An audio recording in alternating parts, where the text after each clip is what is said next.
There is a quiet mystery that surrounds the beginning of every ancient story, but few open with such a strange and unsettling question as the birth of the Greek gods.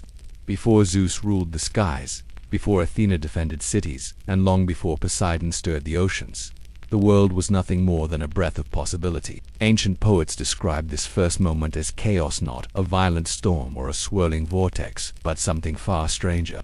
They imagined a vast, silent expanse with no sky, no earth, no light, and no direction. It was a place without shape, where time had not learned to move forward, and from this stillness, something unexpected happened. A presence emerged, not a deity in the form we recognize, but a force known simply as Gaia, the earth. Gaia did not appear with thunder or flames. She was described as a gentle awakening, the quiet realization of land beneath an endless void. From her, stability began. She offered a foundation the universe had never known, a place where life could eventually take root.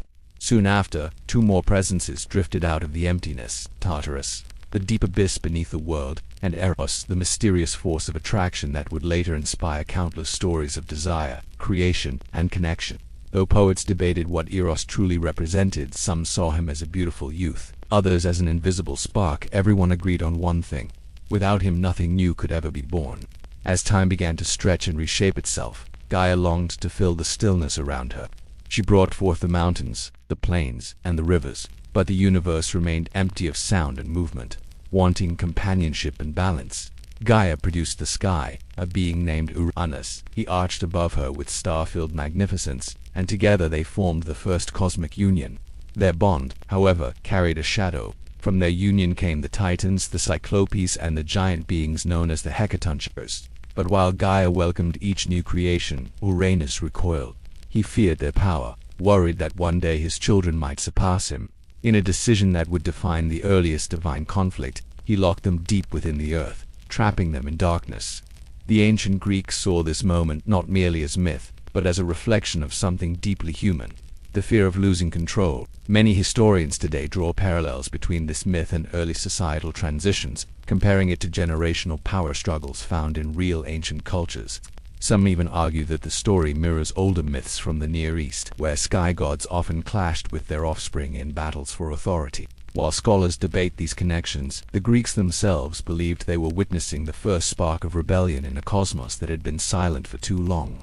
Gaia, distressed by her children's suffering, sought someone brave enough to challenge the tyranny of Uranus. One Titan stepped forward: Cronus, the youngest and sharpest of the siblings. Gaia armed him with a divine sickle fashioned from unbreakable stone. With it, Cronus confronted his father in an act both shocking and inevitable. The ancient poets wrote about this moment with a mix of awe and discomfort, noting that the world itself trembled as the sky's dominance shattered. Cronus seized control, becoming the new ruler of creation. Yet even as he took the throne, an old pattern was already beginning to form. Power won through fear often invites fear in return, and the seeds of another conflict began to take root.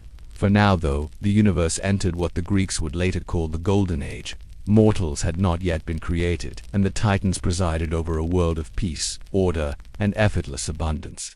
Crops grew without toil. Seasons flowed gently. Even time seemed to breathe more softly. But beneath this harmonious surface, Cronus carried a secret that weighed on him like a storm waiting to break. For Gaia had whispered a prophecy. Just as he had overthrown his father, one of his own children would one day rise against him. The fear that once consumed Uranus now settled into Cronus' heart, twisting his judgment and setting the stage for a new cycle of turmoil. As the first shadows of that prophecy gathered, the Golden Age began to crack, revealing what would become one of the most defining legends in Greek mythology. And although peace still covered the land, a quiet tension warned that everything was about to change. Cronus tried to cling to the peace of his new era, but the prophecy gnawed at him like an unseen beast in the dark. Every time a child was born to him in Rhea, he felt the future tightening around his throat.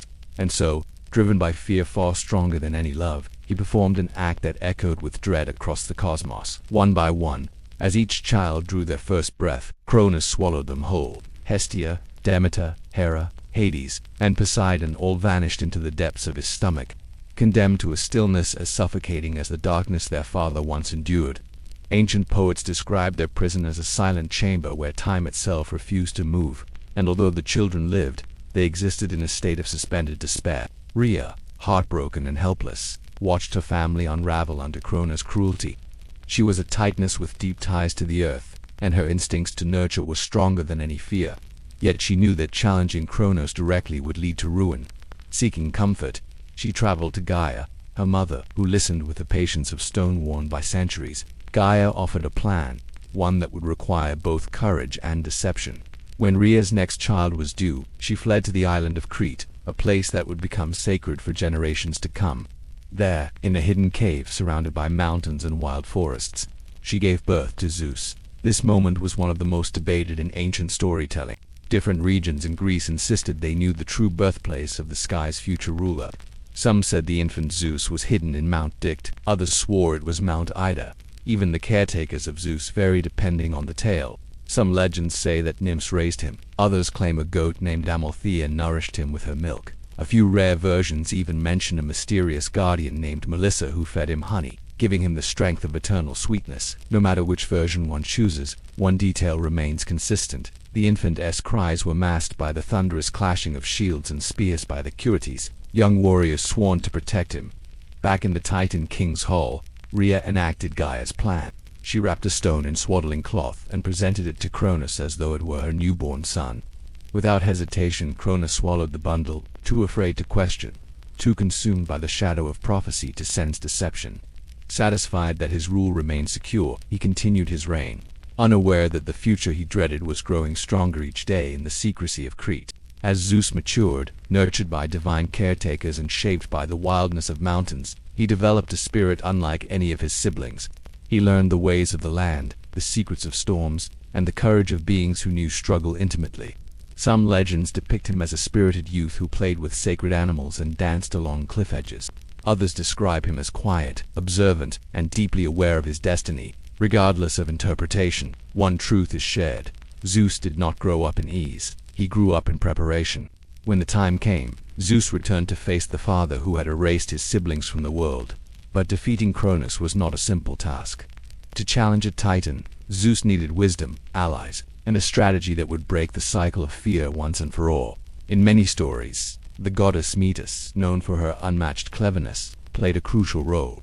She concocted a potion capable of forcing Cronus to release what he had consumed. Disguised in cunning, Zeus approached Cronus and gave him the mixture without raising suspicion.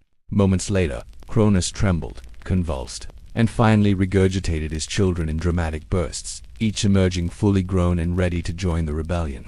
The world trembled as the family reunited. Zeus, Hera, Poseidon, Hades, Demeter, and Hestia stood together for the first time, united not only by blood but by shared suffering. The loyalty forged in that moment became the foundation of what would one day be the Olympian order. Yet their liberation did not immediately lead to victory. Cronus rallied the Titans, who still supported him, and the universe braced for a conflict that would shake the very fabric of existence. This war, known as the Titanomachy, was not just a clash of power. It marked the end of one cosmic era and the beginning of another. For 10 years, lightning split mountains, oceans roared, and the earth shook beneath the weight of divine fury.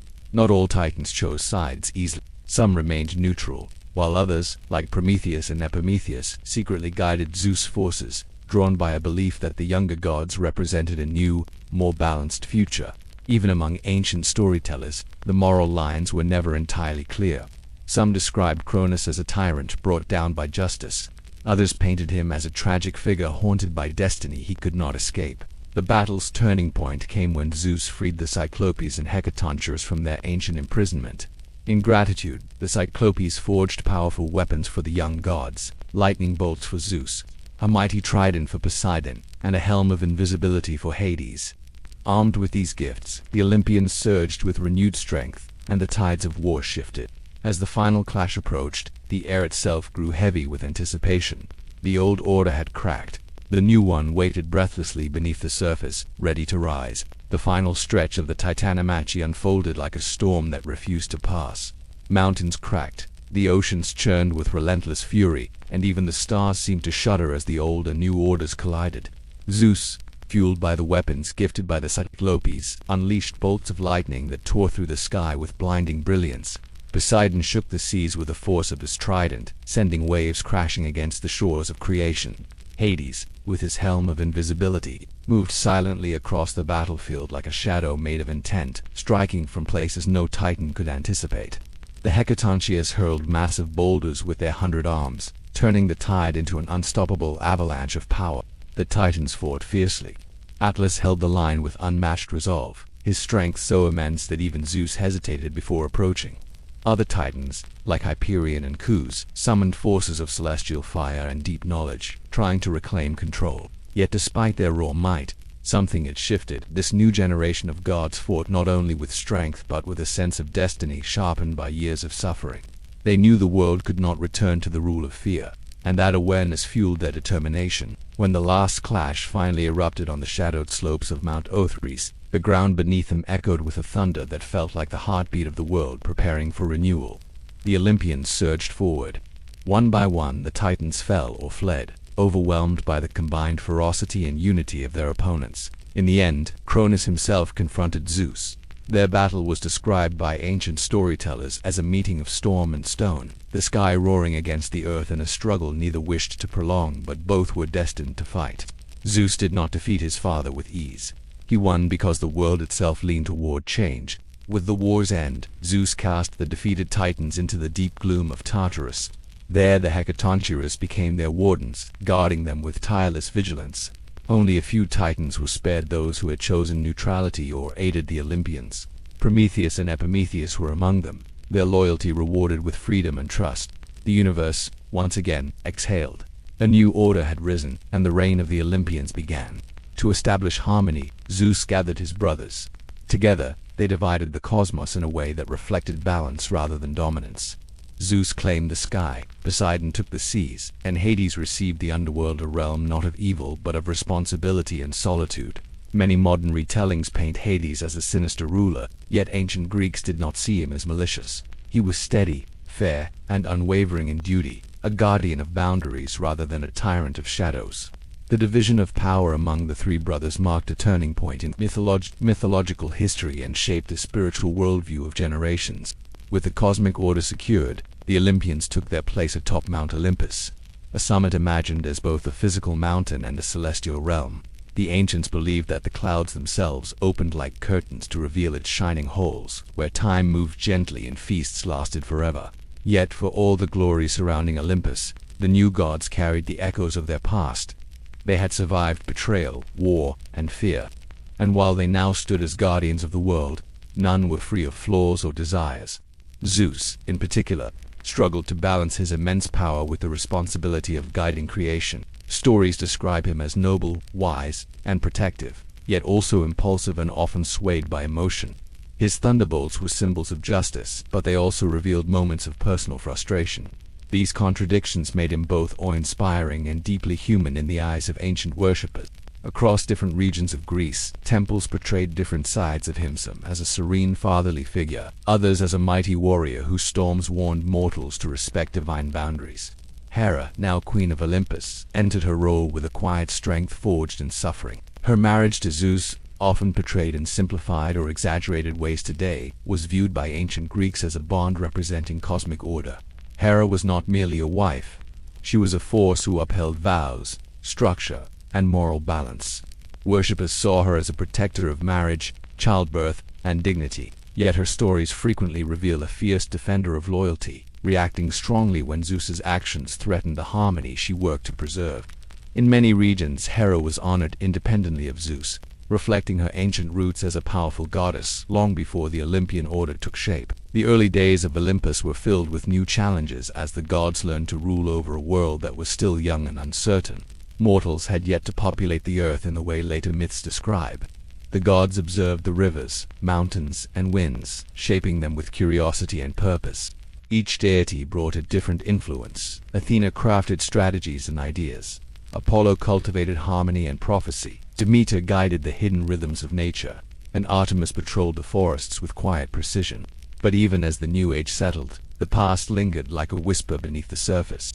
The Titans had fallen, but the memory of their rule remained, shaping the choices and fears of the younger gods. And among those memories, one truth stood above all: power, once gained, must be nurtured with wisdom or risk repeating the cycle of destruction that had nearly consumed the cosmos. As peace settled gradually over the newly formed Olympus, the world below began to shift in ways the gods had not yet fully understood.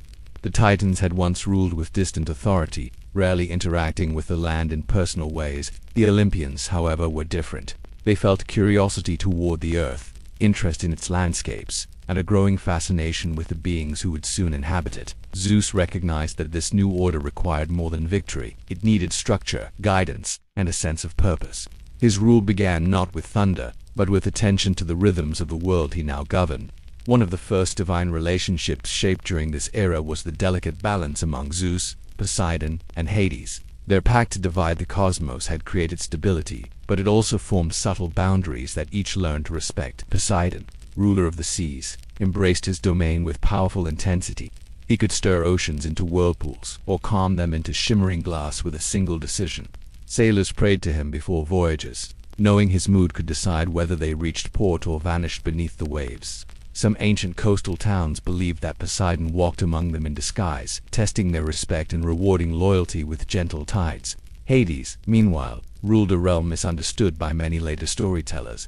The underworld was not a pit of torment, but a solemn space where souls found their destinies. It was quiet, orderly, and divided into regions that reflected different paths a soul could follow. Hades himself was a sober, reserved god, known for fairness rather than wrath. The Greeks rarely depicted him as cruel. Instead, they respected his role as essential.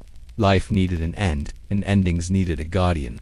Though mortals feared entering his kingdom, they did not despise him. He was the inevitable keeper of final truths, and his rule remained stable because he did not seek power beyond what was his. Despite the harmony among the brothers, Zeus grew increasingly conscious of the weight of leadership. The sky heard every wish, every complaint, and every blessing from below. As the god who could sense shifts in fate, he began shaping the foundations of law, justice, and balance. Yet his personality, vibrant and unpredictable, often complicated his attempts to embody perfect authority. Even in the early myths, Zeus struggled to reconcile his lofty ideals with his own impulses.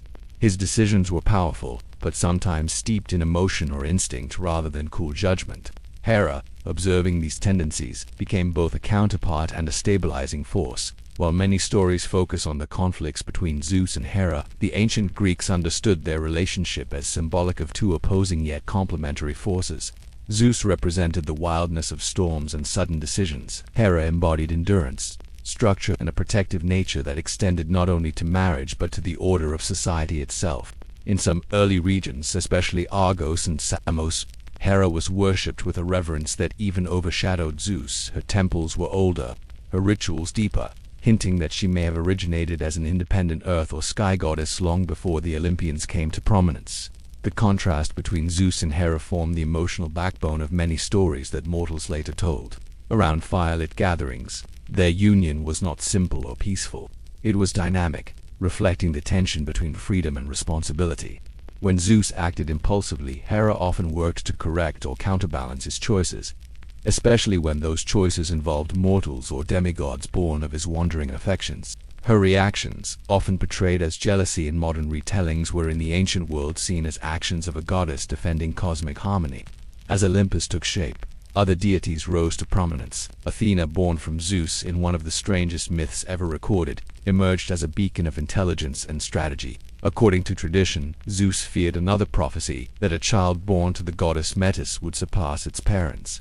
To avoid this threat, he swallowed Metis whole, believing he could contain her power. But Metis began crafting within him, her cleverness undimmed. One day Zeus felt a splitting pain in his skull, so powerful that he called on Hephaestus to strike it open. From this wound, Athena emerged, fully grown and clad in shining armor, her eyes blazing with clarity.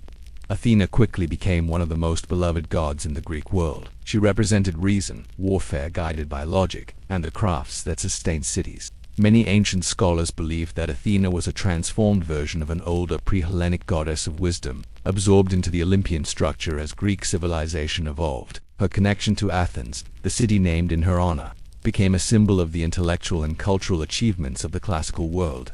Meanwhile, Apollo and Artemis emerged as divine twins whose nature balanced day and night. Born on the island of Delos, Toledo, they became protectors of purity, music, prophecy, and the wilderness. Apollo's presence shone with an almost blinding brilliance. As the god of light, healing, and arts. He brought inspiration to poets and order to the natural world. His oracles, especially the one at Delphi, became centers of spiritual authority, where even kings would kneel to hear cryptic guidance.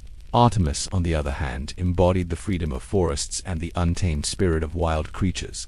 She guarded the young and punished disrespect with swift decisiveness. Several myths described mortals who underestimated her restraint, only to learn how fiercely she defended the natural world. The story of Actaeon, a hunter transformed into a stag after disturbing her privacy, reflected the sacredness she commanded. As these divine personalities developed, Olympus began to resemble a vibrant, complex society rather than a distant pantheon. The gods argued, celebrated, plotted, and mourned much like humans do, which is perhaps why the Greeks felt such a deep connection to them.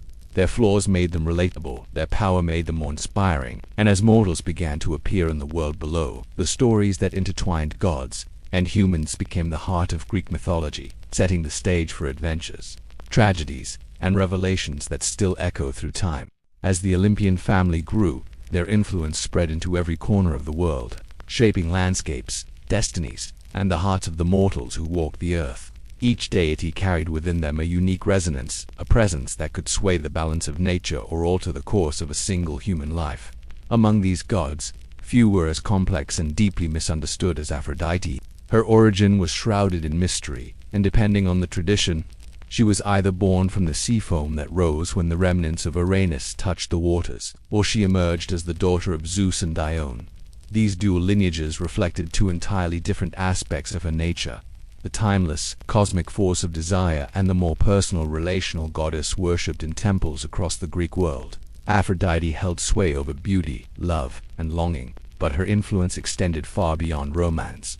To the ancient Greeks, she embodied the power of attraction itself, a force capable of uniting or destroying. Myths portrayed her as enchanting yet tempestuous, compassionate yet vengeful. Her relationships with gods and mortals often led to conflict, not because she enjoyed chaos, but because desire is unpredictable and rarely follows logic. Even her marriage to Hephaestus, the divine craftsman, felt symbolic of a deeper truth. Beauty does not always align with expectation. Their union was stable in structure but turbulent in emotion, marked by her attraction to Ares, the god of war. Ares, fiery and impulsive, was the embodiment of raw conflict. He represented the brutality and confusion of battle, the noise, the fear, the unpredictable violence. Many ancient Greeks viewed him with caution, respecting his presence, but rarely admiring him. In contrast, Athena represented a completely different vision of warfare, strategic, disciplined, and governed by intellect. The contrast between Ares and Athena reflected the tension within Greek society itself, divided between chaotic passion and thoughtful order. Stories of their rivalry revealed the ancient belief that victory belonged not to sheer strength but to well-applied wisdom. Hephaestus, though often overlooked in modern retellings, held an essential place among the gods. Cast out of Olympus at birth in some versions of the myth or thrown out later after defending Hera in others, Hephaestus grew up far from divine luxury. His legs were injured, his movements imperfect, yet his spirit remained unbroken. Through perseverance and brilliance, he forged masterpieces that shaped the very identity of Olympus. Weapons, palaces, thrones, automatons, his craftsmanship surpassed anything mortals or immortals had ever seen. Some scholars believe the myth of Hephaestus reflects the reverence ancient cultures had for metal workers, who were often considered mystical figures capable of taming fire and shaping raw elements into divine creations. Among the Olympians, one figure stood apart: Dionysus, the god who arrived late, yet made an impact as profound as thunder. Dionysus was the deity of wine, ecstasy, and liberation, a force that blurred the boundaries between the civilized and the primal. His birth story was one of the strangest in all mythology. Zeus, after losing his lover Semele to a tragic encounter with divine truth, rescued the unborn child, and stitched him into his own thigh until the baby was ready to be born.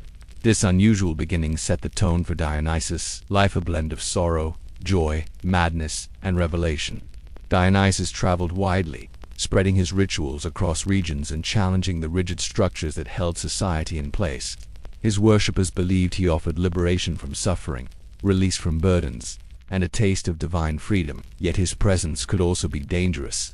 Those who resisted him, mocked him, or denied his divinity often met dramatic fates. The story of King Pentheus, torn apart after spying on the god's sacred rites, served as a warning about the consequences of rejecting the unknown.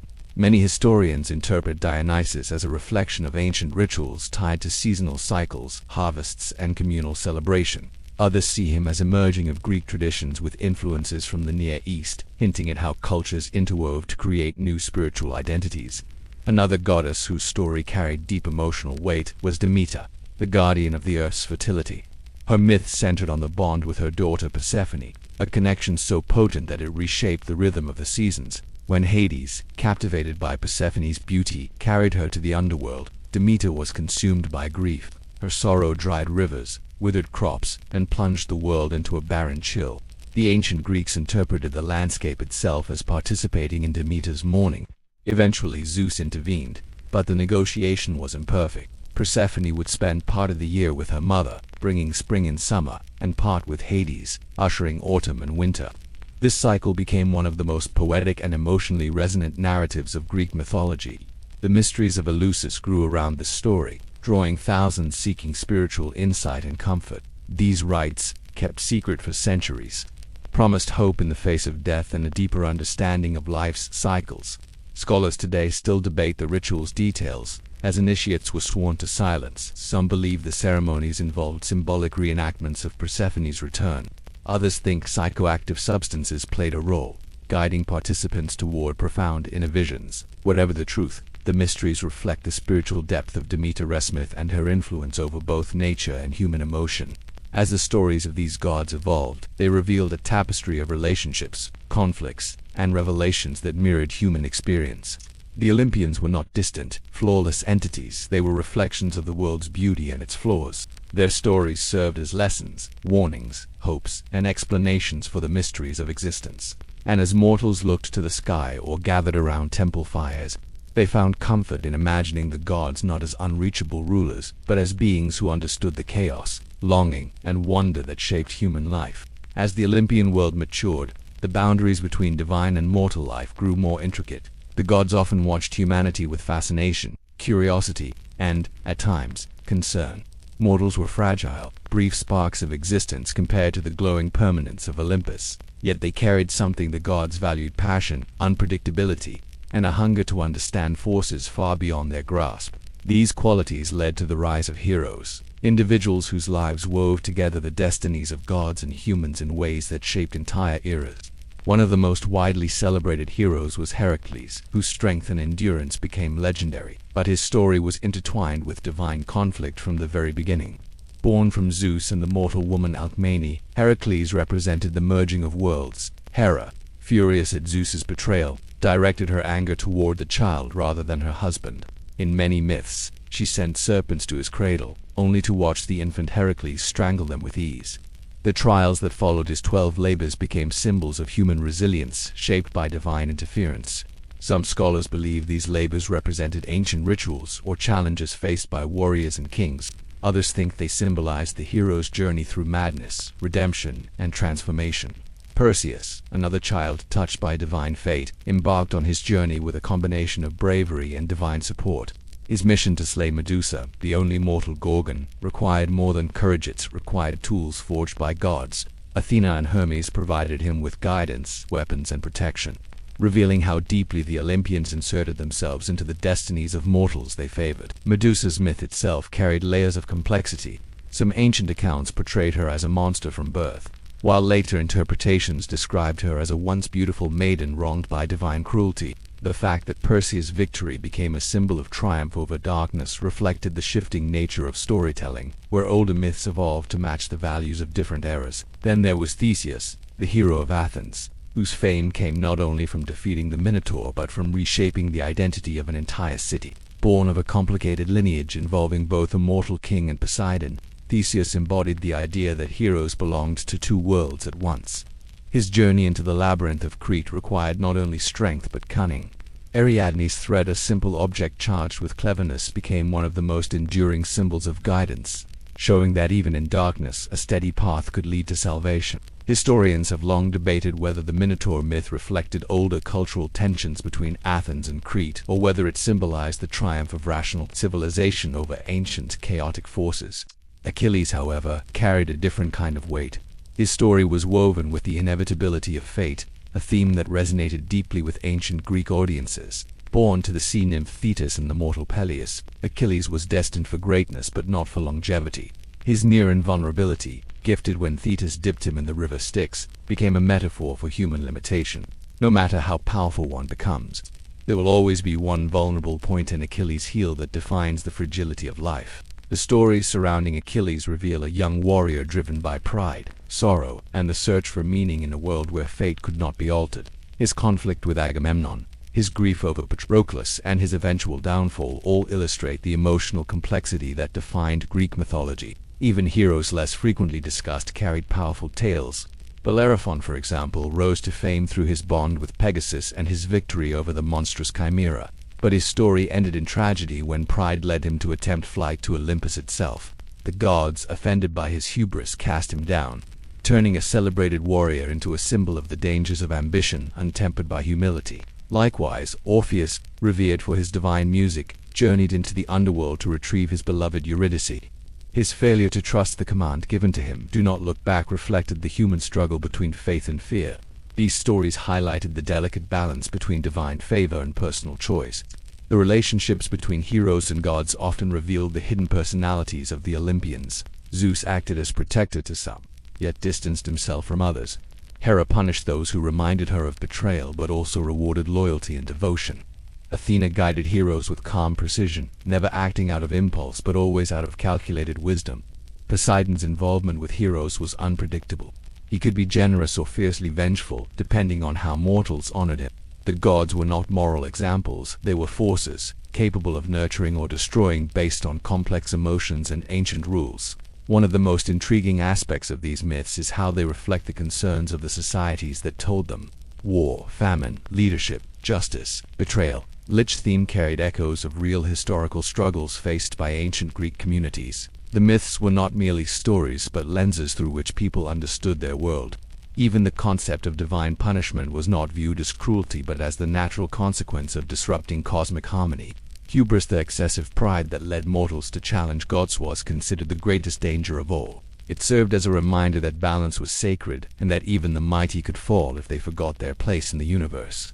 Despite the tragic endings many heroes faced, their stories inspired hope.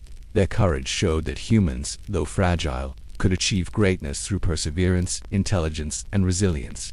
Their flaws made them relatable. Their victories made them symbols of possibility. Through these tales, the Greeks preserved not only their mythology but their understanding of the human spirit.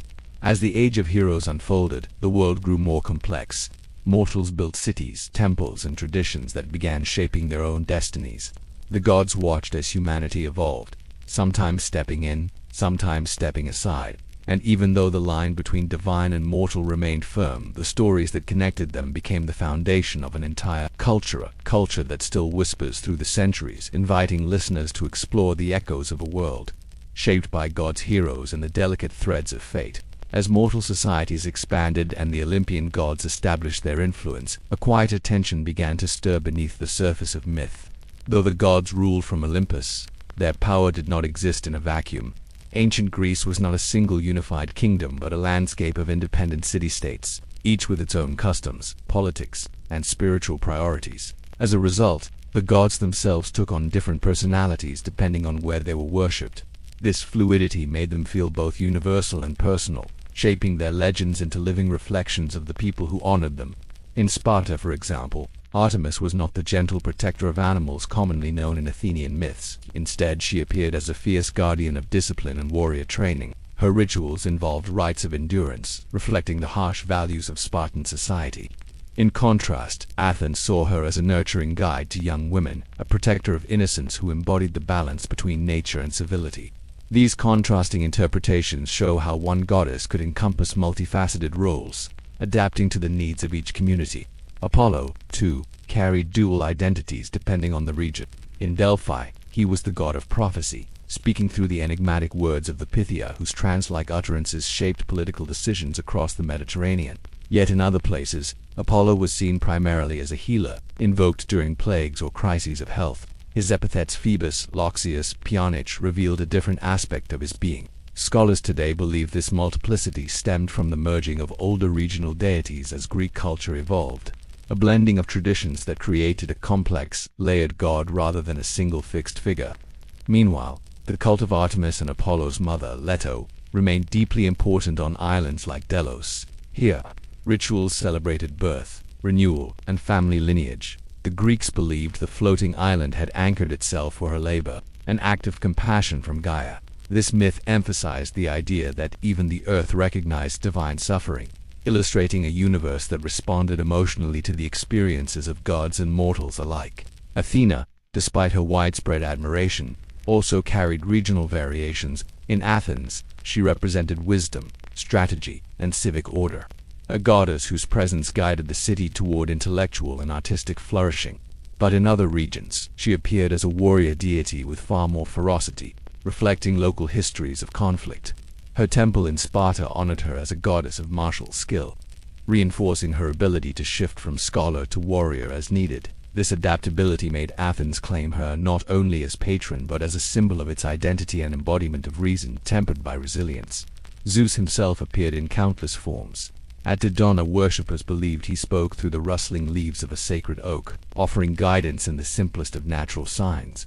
At Olympia, he was the god of honor and competition, inspiring athletes to push the boundaries of human excellence. In Crete, some traditions depicted him as a dying andreborn god linked to agricultural cycles.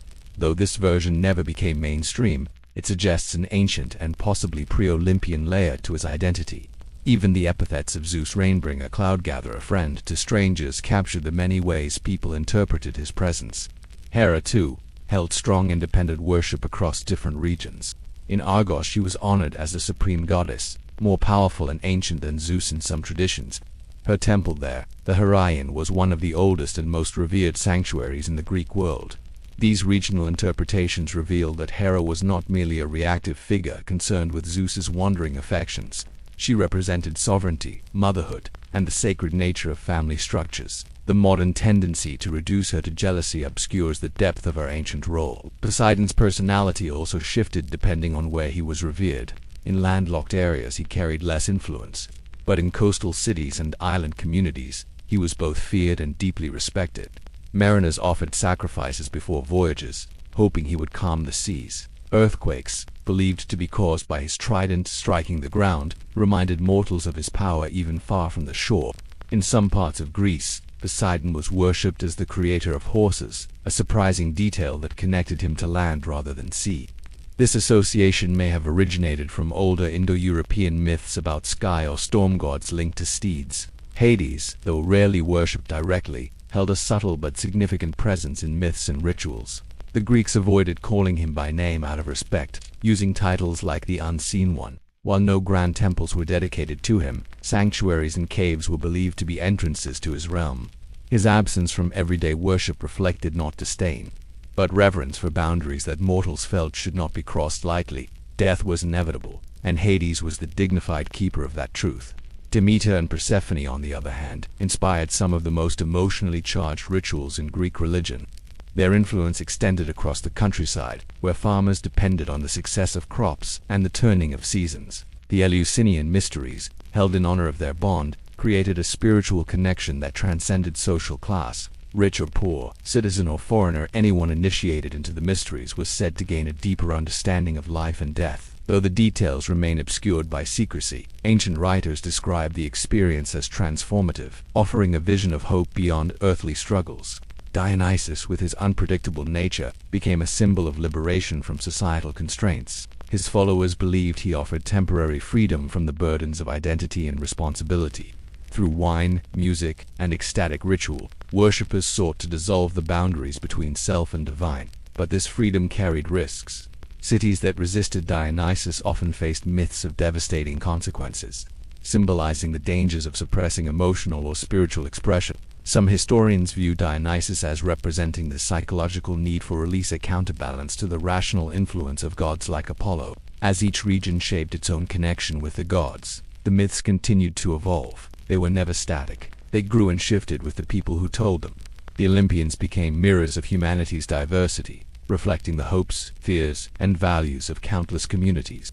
And through this ever-changing tapestry, the gods remained vivid, alive not only in the heavens, but in the stories whispered around fires, the rituals performed under moonlit skies, and the quiet prayers carried on the wind. As the myths deepened and spread across generations, the relationships among the gods revealed layers of emotion, rivalry, and mythology that shaped both heaven and earth.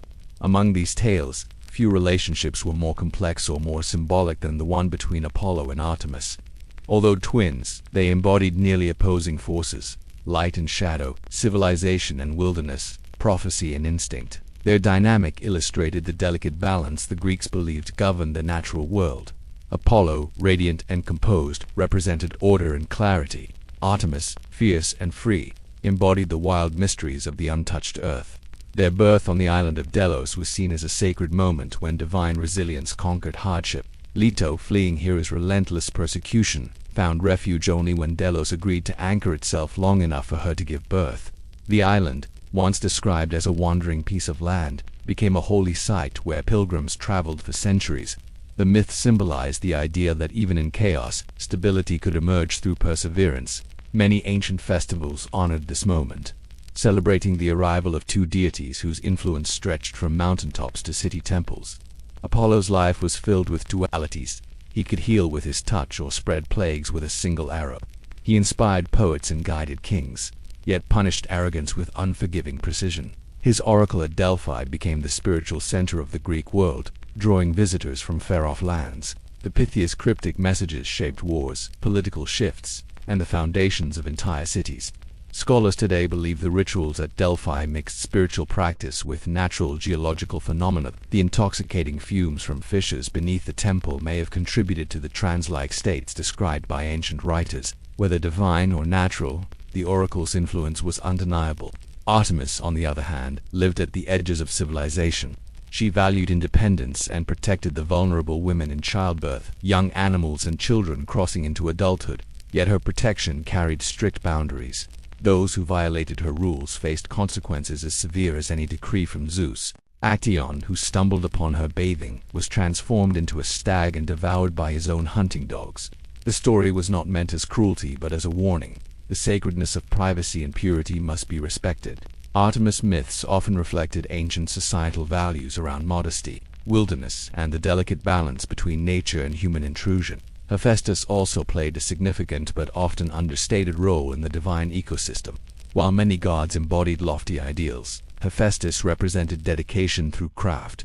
His forge burned in the heart of volcanoes, lighting the night sky with the glow of molten metal. Through his skill, he created weapons of unimaginable power, thrones that moved on their own, and even living statues capable of speech. Some myths described him building automatons crafted from gold, which served as attendants in his workshop. These stories may have originated from early fascination with mechanical devices, reflecting the technological curiosity of ancient engineers. Yet the god of the forge carried emotional complexity. He was born with physical imperfections, leading Hera in some versions to cast him from Olympus in shame.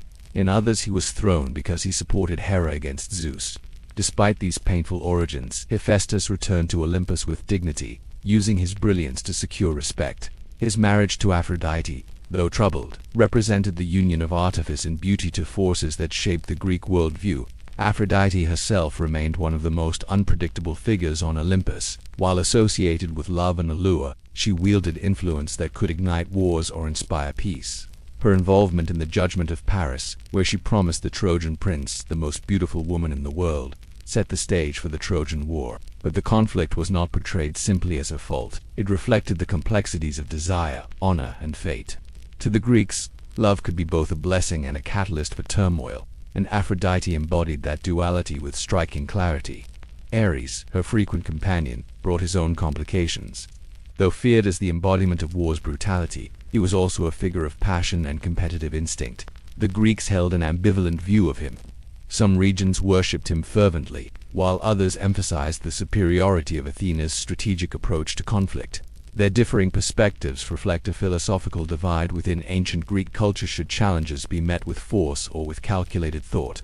This question echoed through countless myths and shaped the identities of city-states like Sparta and Athens.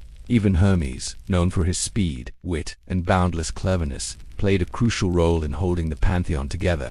As messenger of the gods, guide of souls, and patron of travelers, merchants, and thieves, Hermes bridged gaps between worlds. His stories were filled with playful mischief, stealing Apollo's cattle as an infant, inventing the lyre, and negotiating peace when conflicts erupted. His adaptability made him one of the most beloved figures in myths, a god who embodied both the unpredictable nature of life and the charm needed to navigate it.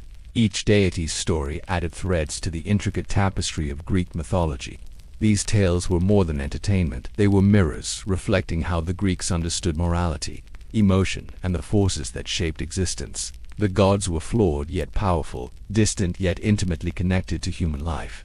Through festivals, rituals, and storytelling, mortals maintained a dialogue with the divine, seeking meaning in a world full of uncertainty.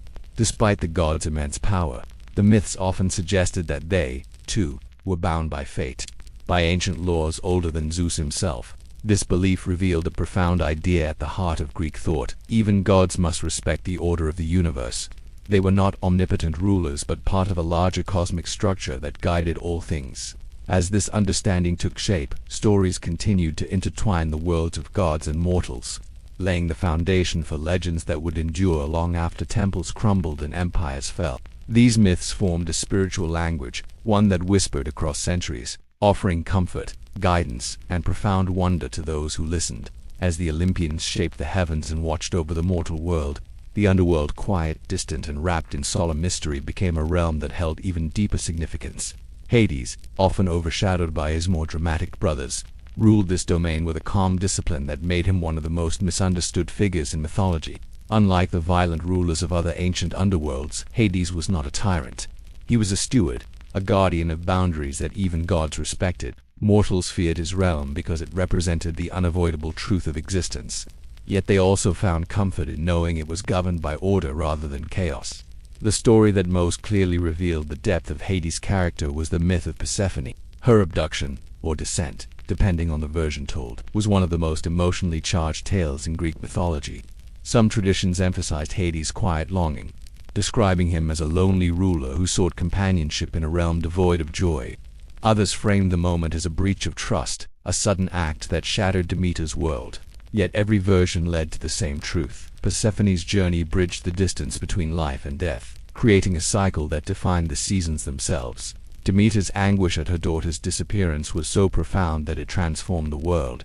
Fields turned barren, rivers shrank, and life withered as she wandered the earth searching for answers. Her sorrow revealed the power of divine emotion, how the grief of a goddess could shape nature itself. When Persephone finally returned, the earth responded with an explosion of growth, a relief expressed through springtime's vivid renewal. But because Persephone had eaten the pomegranate seeds in the underworld, she was bound to return for part of the year. This bittersweet rhythm offered the Greeks a poetic explanation for the cycle of seasons, blending natural observation with spiritual symbolism. The emotional impact of this myth extended beyond storytelling. The Eleusinian mysteries, among the most sacred and secretive rites in the ancient world, were built around Demeter and Persephone's bond. Initiates, who swore strict vows of silence, were said to emerge from the ceremonies transformed, carrying a newfound hope about life, death, and the possibility of something beyond. Even today, historians cannot fully reconstruct what happened during these rites. Some believe the rituals involve symbolic reenactments, torches in the night, and sacred objects. Others suggest the use of natural psychoactive substances that may have enhanced visions and spiritual insight. Whatever the truth, it is clear these rituals offered a powerful sense of meaning, proof that mythology was not merely entertainment, but a living spiritual force. While Demeter and Hades shaped the unseen aspects of existence, other gods influenced the visible world through their interactions with mortals. Prometheus, though technically a titan, played an essential role in shaping humanity's destiny. His name, meaning forethought, reflected his deep compassion and wisdom. In the myth of creation, he formed humans from clay and gifted them fire, a gift the gods had withheld. This act, viewed as defiance by Zeus, ignited a conflict that led to Prometheus' torment. Bound to a rock with an eagle devouring his liver each day, he became a symbol of sacrifice, rebellion, and the cost of empathy. Ancient Greeks admired Prometheus not only for his courage but for his unwavering belief in humanity's potential. Zeus's response to Prometheus' actions also revealed the complexities of divine rule. Though often portrayed as harsh in this myth, Zeus acted according to a cosmic order that demanded obedience. Fire represented divine knowledge, and granting it to mortals threatened the balance between worlds. Yet even Zeus was not immune to reconsideration. Over time, stories described his eventual decision to free Prometheus, either through the efforts of Heracles or by realizing that humanity's growth was inevitable. This shift reflected an important theme: even the gods learned, changed, and adapted. Meanwhile, Hermes bridged the gap between realms with effortless grace. As guide of souls, he brought the dead safely to Hades' kingdom. As messenger of the gods, he carried words that could change destinies.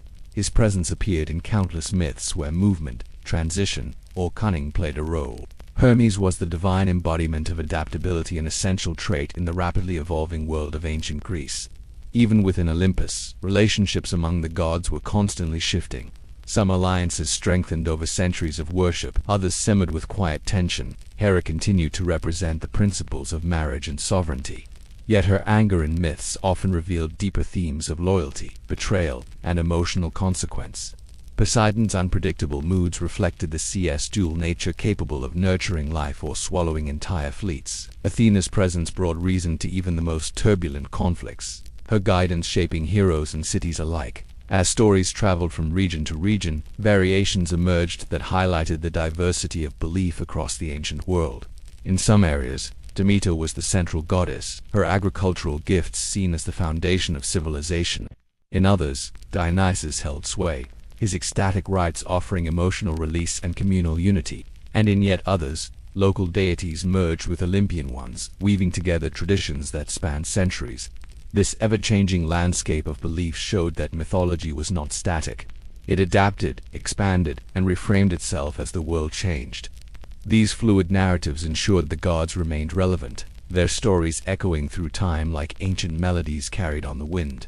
Each myth, whether tragic, hopeful, or mysterious, offered insight into human nature and the forces that shaped existence. And as listeners drifted into sleep beneath starlit skies, they found comfort in these tale stories filled with power, wonder, and the timeless dance between fate and free will. As the tapestry of divine stories continued to grow, the influence of the gods began shaping not only physical landscapes but the very fabric of human culture. Across mountains, islands, and coastal cities, people developed rituals, festivals, and traditions that honored the Olympians and intertwined their myths with everyday life. These celebrations were more than religious acts; they were expressions of community identity, passing wisdom from one generation to the next while reinforcing the presence of the gods in every corner of existence. One of the most significant expressions of divine reverence was the festival dedicated to Zeus at Olympia. The ancient Olympic Games were not just athletic competitions. They were sacred events uniting Greek city-states in a rare moment of peace. Athletes competed not only for personal glory but for the honor of their cities and the blessing of Zeus. Victors were crowned with olive wreaths, symbolizing purity and endurance. For spectators, the games strengthened a sense of shared heritage, reminding them that despite political rivalries, they were part of a common cultural universe shaped by the gods. Apollo's influence spread through artistic and intellectual pursuits. Music, poetry, and oracular wisdom flourished under his guidance. The Pythian Games at Delphi honored not only athletic ability but artistic achievement, blending physical skill with creativity. These events celebrated the harmony Apollo represented, reinforcing the idea that beauty and strength were complementary rather than opposing qualities. Pilgrims seeking answers traveled across continents to hear the Pythia's words, accepting that even cryptic messages held insight into the mysteries of fate. Athena's influence extended into education, craftsmanship, and civic values. In Athens, festivals like the Panathenea honored her with grand processions, athletic contests, and competitions in poetry and music. Young citizens carried sacred offerings through the streets, demonstrating their devotion to the goddess who represented the ideals of their city. Through Athena, Athenians saw themselves as inheritors of wisdom, strategy, and innovation, a powerful cultural identity that shaped their contributions to philosophy, drama, architecture, and politics. Artemis, particularly revered in rural regions, inspired rituals centered on growth and protection. Young girls participated in ceremonies symbolizing their transition into adulthood, reflecting the goddess's role as guardian of innocence and transformation. The natural world, forests, rivers, mountains became extensions of Artemis's realm. Hunters prayed to her for safe passage and respectful harvests, believing that to anger her was to invoke the consequences of disrespecting the balance of nature. Dionysus festivals, on the other hand, tapped into the emotional and psychological depths of the human experience. His rites encouraged participants to release their inhibitions, explore hidden facets of their identities, and reconnect with primal instincts. Through music, dance, and communal celebration, people sought temporary freedom from social constraints. Though these rituals could be wild and unsettling to outsiders, they represented a recognition of human complexity. Dionysus embodied the idea that emotion, passion, and irrationality were natural parts of life, not weaknesses, but vital expressions of the soul. These diverse festivals illustrated how the gods offered different forms of connection. Some rituals were solemn and introspective, others vibrant and exhilarating. Through them, the Greeks created a spiritual landscape that honored the full range of human experience, from joy and desire to sorrow and contemplation. Temples, statues, and sacred spaces served as physical reminders of divine presence. Even travelers who passed through unfamiliar lands could find comfort in recognizing a familiar god's symbol etched into stone or carved into a sanctuary. Yet not all interactions between mortals and gods occurred through festivals. Many myths told of individuals who encountered the divine directly and experienced both awe-inspiring and dangerous. Mortals who approached gods without respect or humility often met tragic ends, while those who showed loyalty or courage found favor. These stories reinforced the belief that balance, reverence, and self-awareness were essential virtues. The tale of Niobe demonstrated this vividly. A proud queen blessed with many children, Niobe boasted of her superiority over Leto, the mother of Apollo and Artemis.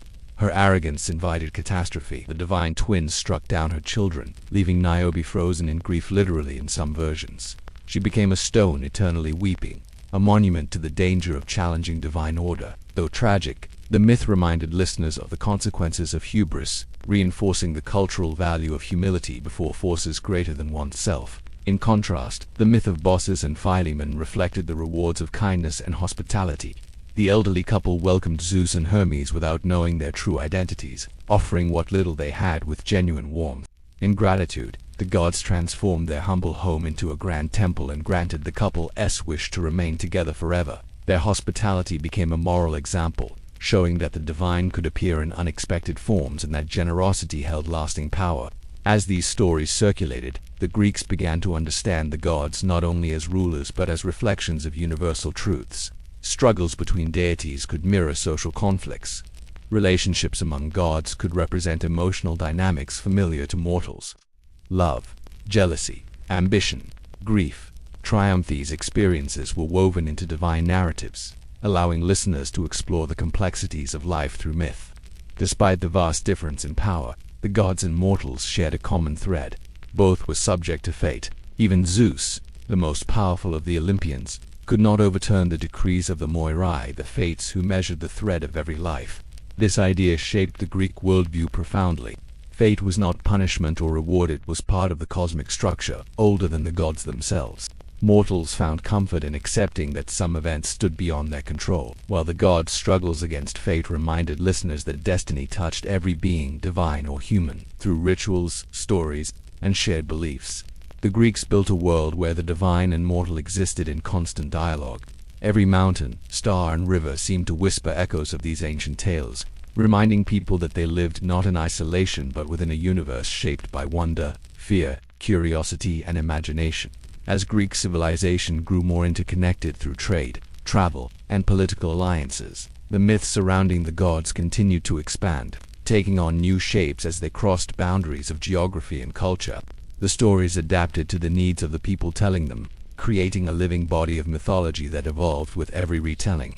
In this dynamic world, the gods did more than govern cosmic forces. They helped mortals explain mysteries, confront fears, and understand themselves.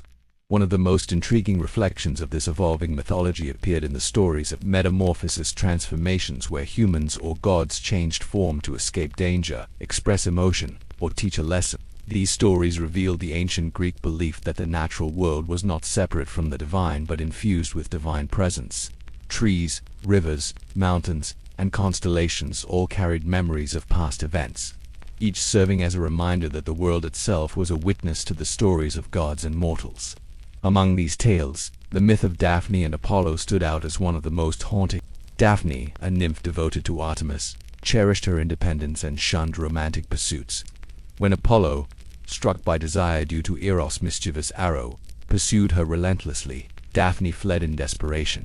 As he closed in, she called upon her father, the river god Peneus, to save her. Her body transformed into a laurel tree just as Apollo reached her. Heartbroken yet reverent, he claimed the laurel as his sacred plant, weaving its leaves into crowns that symbolized victory and artistic achievement. This myth highlighted not only the intensity of divine emotion but also the theme that love, when unreciprocated or overwhelming, could lead to irrevocable change. Echo and Narcissus offered another powerful lesson. Echo, cursed to speak only the last words spoken to her, fell deeply in love with the beautiful but self-absorbed Narcissus. Unable to express her feelings, she faded into the wilderness until nothing remained of her but her voice. Narcissus, meanwhile, fell in love with his own reflection. Unable to tear himself away, he withered by the pool where he stared, and was transformed into the flower that bore his name. These intertwined fates illustrated the dangers of vanity, longing, and obsession, universal emotions explored through poetic transformation. The tale of Arachne expanded on this theme through the lens of artistry and pride. A gifted mortal weaver, Arachne claimed her skills surpassed even Athena's, provoking the goddess to challenge her to a contest. Arachne's tapestry stunned even the goddess, depicting scenes of divine wrongdoing with breathtaking precision. Though her artistry was undeniable, her audacity in exposing the flaws of the gods sealed her fate. Consumed by fury and humiliation, Athena transformed Arachne into a spider, dooming her to weave forever. The story became a moral reminder that excellence must be coupled with humility and that disrespecting divine order carried severe consequences. Yet other metamorphoses were acts of mercy rather than punishment.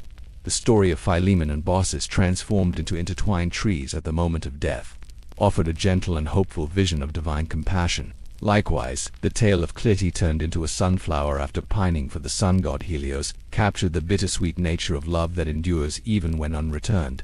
These myths allowed listeners to interpret natural phenomena as echoes of ancient, emotional world where every flower and every breeze carried memory. The constellations, too, served as celestial monuments to divine and mortal stories. The Greeks looked to the night sky not only for navigation but for meaning. Orion, the great hunter, became a constellation after dying at the sting of a scorpion, his story preserved above the horizon. Cassiopeia's vanity placed her among the stars in a throne that seemed to spin endlessly, a cosmic punishment for boasting that she surpassed the Nereids in beauty. Callisto, transformed into a bear and later into the constellation Ursa Major, offered a narrative of loss and redemption intertwined with Zeus's interference and Hera's wrath. In a world without electric light, the stars were an ever-present reminder that myth and environment were inseparable. As myths traveled, they interacted with the cultures of neighboring civilizations. Contact with Egypt, Persia, and the Near East introduced new symbols and religious ideas, subtly influencing Greek mythology. Some scholars argue that Aphrodite's oldest form resembles ancient goddesses like Inanna or Astarte. Others note parallels between Greek and Indo-European sky gods, lightning deities, and underworld rulers. These connections do not diminish the uniqueness of Greek mythology. Rather, they reveal the interconnectedness of ancient cultures and the shared human need to explain existence through story. Even the concept of fate reflected broader philosophical currents. The Moirai, the three fates, were among the oldest figures in Greek mythology, predating even the Olympian order. Clotho spun the thread of life, Lachesis measured it, and Atropos cut it. Not even Zeus could override their decisions. Their presence reminded mortals and gods alike that destiny operated beyond emotion, power, or negotiation. This idea shaped Greek tragedy, philosophy, and ethics, encouraging acceptance of life's unpredictability and the courage to face inevitable outcomes. Meanwhile, the gods themselves were not immune to longing, fear, or internal conflict.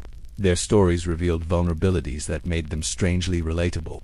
Apollo sought love, yet often lost it. Demeter's grief shaped the seasons. Artemis defended purity with ferocity born of trauma. Hera protected marriage but suffered betrayal.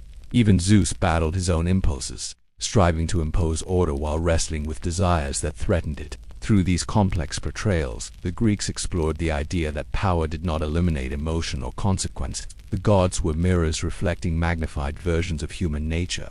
They acted on passion, pride, jealousy, and compassion.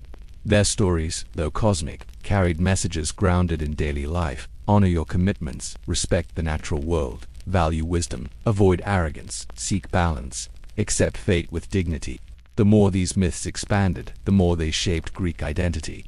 They influenced law, art, theater, philosophy, and even political structure. They whispered through temple columns, echoed in poetry, and drifted through the night air during festivals. In every aspect of life, the presence of the gods could be felt not as distant rulers, but as companions guiding humanity through the mysteries of existence. As the centuries passed and the stories of the gods intertwined with human experience, Greek culture entered a period of intense philosophical reflection. The myths did not fade, they deepened, transformed, and inspired new interpretations. Poets, playwrights, and thinkers began examining the nature of divinity, the purpose of suffering, and the delicate line between human choice and cosmic law. Far from diminishing the gods, this introspection made them even more compelling, expanding their roles beyond mere folklore into symbols of universal truths. Tragedy, one of Greece's most enduring artistic contributions, became a stage on which the gods' influence played out. Writers like Aeschylus, Sophocles, and Euripides explored themes that resonated throughout the ancient world: justice, morality, pride, and the fragile balance between duty and desire. In these plays, the gods often served as forces that shaped human destiny, not through random cruelty but through lessons embedded in the fabric of existence. The audience recognized their own fears and hopes mirrored in characters struggling to navigate divine expectations. Consider the story of Oedipus, whose fate was sealed long before his birth. Despite his attempts to escape prophecy, every step he took led him closer to fulfilling it. The gods did not act to torment him.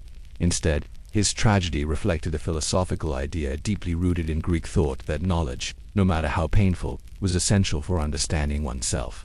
The story served as a reminder that fate could not be outrun, but truth, once confronted, could lead to clarity and even redemption. Antigone, another tragic figure, embodied the conflict between divine law and human law. Her defiance of King Creon's decree in favor of honoring the gods' expectations illustrated the struggle between morality and authority. Through her courage, the Greeks explored themes of loyalty, justice, and the consequences of pride. The gods in this narrative acted as guardians of ethical truth, reinforcing the belief that, even in positions of power, mortals were accountable to higher principles. The tragedies also examine the emotional lives of the gods. In Euripides' Hippolytus, Aphrodite appears not as a distant figure but as a deity whose influence directly shapes the character's destinies. Her wounded pride leads to a cascade of misfortune, revealing how divine emotions could be as intense and consequential as human ones. Similarly, in the Bacchae, Dionysus emerges as a god who demands recognition, punishing those who deny him. The play portrayed the dangers of rejecting one's own inner complexity, using divine narrative to explore psychological truths still relevant today. Greek philosophy further shaped interpretations of the gods. Thinkers like Heraclitus, Pythagoras, and Plato approached myth with curiosity, seeking deeper meaning behind the stories. Heraclitus believed the gods symbolized universal forces: fire, change, harmony arising from conflict. Pythagoras saw divine order reflected in numbers, patterns, and music. Plato, though critical of the anthropomorphic portrayal of deities, acknowledged their symbolic significance. Through philosophy, the gods evolved into metaphors representing cosmic balance, intellectual pursuit, and moral reasoning. Yet even as philosophy offered new frameworks, traditional worship continued to thrive. Temples stood as architectural masterpieces, testaments to devotion and artistic brilliance. The Parthenon, dedicated to Athena, embodied the height of classical design, its marble columns catching sunlight that made the entire structure glow softly. Inside, statues of the goddess depicted her not only as warrior and strategist but as a guardian of knowledge. Her presence symbolized the belief that wisdom and strength were inseparable virtues. Similarly, the Temple of Artemis at Ephesus, one of the seven wonders of the ancient world, showcased the reverence and grandeur devoted to the gods. This sanctuary, vast and elaborately decorated, stood as proof of Artemis's widespread influence beyond Greece. Pilgrims traveled long distances to offer prayers and gifts, seeking guidance for childbirth, protection, or safe journeys. The temples served as a link between communities, a space where divine presence felt tangible. Votive offerings, small gifts left at temples, reflected intimate connections between mortals and gods. Some offerings were simple clay figurines, woven garlands, small carvings, while others were elaborate works of art. Each item carried a story, a wish granted, a prayer whispered, a fear eased by the promise of divine attention. Through these offerings, the gods became companions in the daily lives of worshippers, embodying hope, gratitude, and aspiration. As the Greek world expanded through colonization and trade, myths spread to new territories, blending with local traditions. In southern Italy and Sicily, Greek settlers brought stories of Apollo, Athena, and Demeter, merging them with indigenous beliefs. Temples arose in foreign lands, establishing cultural continuity and connecting distant communities through shared devotion. Even as the myths adapted, the core essence of the gods remained intact, symbols of a world that humans could understand through narrative. Mysticism also played a significant role in shaping spiritual understanding. The Orphic tradition, attributed to the mythical musician Orpheus, offered a more introspective approach to the gods. The Orphics believed in the immortality of the soul, reincarnation, and purification through ritual. They revered Dionysus in a more philosophical form, seeing him not only as the god of ecstasy but as a symbol of life's cyclical nature. Orphic hymns, melodic and poetic, praised the gods in ways that emphasized their role in guiding the soul toward enlightenment. Despite these diverse interpretations, one thread remained constant. The gods represented the interplay between human experience and universal mysteries. They were not detached overseers but woven into the very structure of the world, present in storms, sunlight, harvests, emotions, and dreams. Through myth, philosophy, and ritual, the Greeks explored the profound question of what it meant to live within a universe filled with forces both visible and unseen. This deep engagement with mythology shaped a cultural legacy that transcended time. The gods, in all their complexity, became timeless symbols of humanity's search for meaning. Their stories lingered in every stone of ancient cities, every fragment of pottery, every whisper of the sea against Greek shores. And even as new civilizations rose and fell, the myths endured, carrying the wisdom, struggles, and beauty of an ancient people into the echoing corridors of history. As the influence of Greek mythology spread beyond the borders of the Mediterranean, its stories entered a new era of interpretation. Empires shifted, cultures mixed, and centuries passed, yet the gods remained vivid in the minds of poets, scholars, and travelers. The Romans, encountering Greek culture through trade and conquest, embraced these divine figures with remarkable enthusiasm. Rather than replacing them, they reinterpreted them, merging Greek deities with their own ancient gods. Zeus became Jupiter, Hera became Juno, Ares transformed into Mars, and so on. The stories themselves evolved, shaped by Roman values and political ideals. For the Romans, Jupiter embodied authority and justice on a scale that mirrored their empire's ambitions. Juno represented not only marriage but the protection of the Roman state itself. Mars, unlike the Greek Ares, was honored as a disciplined and noble god of war, reflecting Roman admiration for military order. These transformations highlighted how mythology could adapt to the identity of a new civilization, without losing its core essence. The gods became bridges between cultures, creating a shared spiritual landscape across vast regions. Even as Roman writers added their voices to the growing body of myth, the earlier Greek interpretations continued to shine. Philosophers such as Cicero examined Greek theology, seeking to reconcile divine narratives with rational thought. Artists carved statues that blended Greek idealism with Roman realism. Temples rose across Europe and North Africa, dedicated to gods whose origins lay in the mountains of Greece. The Olympians, once rooted in a specific region, became universal symbols of divine presence. As centuries advanced and Christianity began spreading through the Roman Empire, the status of the old gods gradually shifted. Temples were abandoned, rituals faded, and statues fell into disrepair. Yet, even as official worship diminished, the stories persisted. Rather than disappearing, the gods transformed once again, this time into literary, artistic, and symbolic figures. Christian scholars debated their nature, seeing them as poetic allegories, fallen spirits, or remnants of ancient cultural memory. Medieval writers interpreted them through moral or philosophical lenses, weaving their stories into broader teachings about virtue and vice.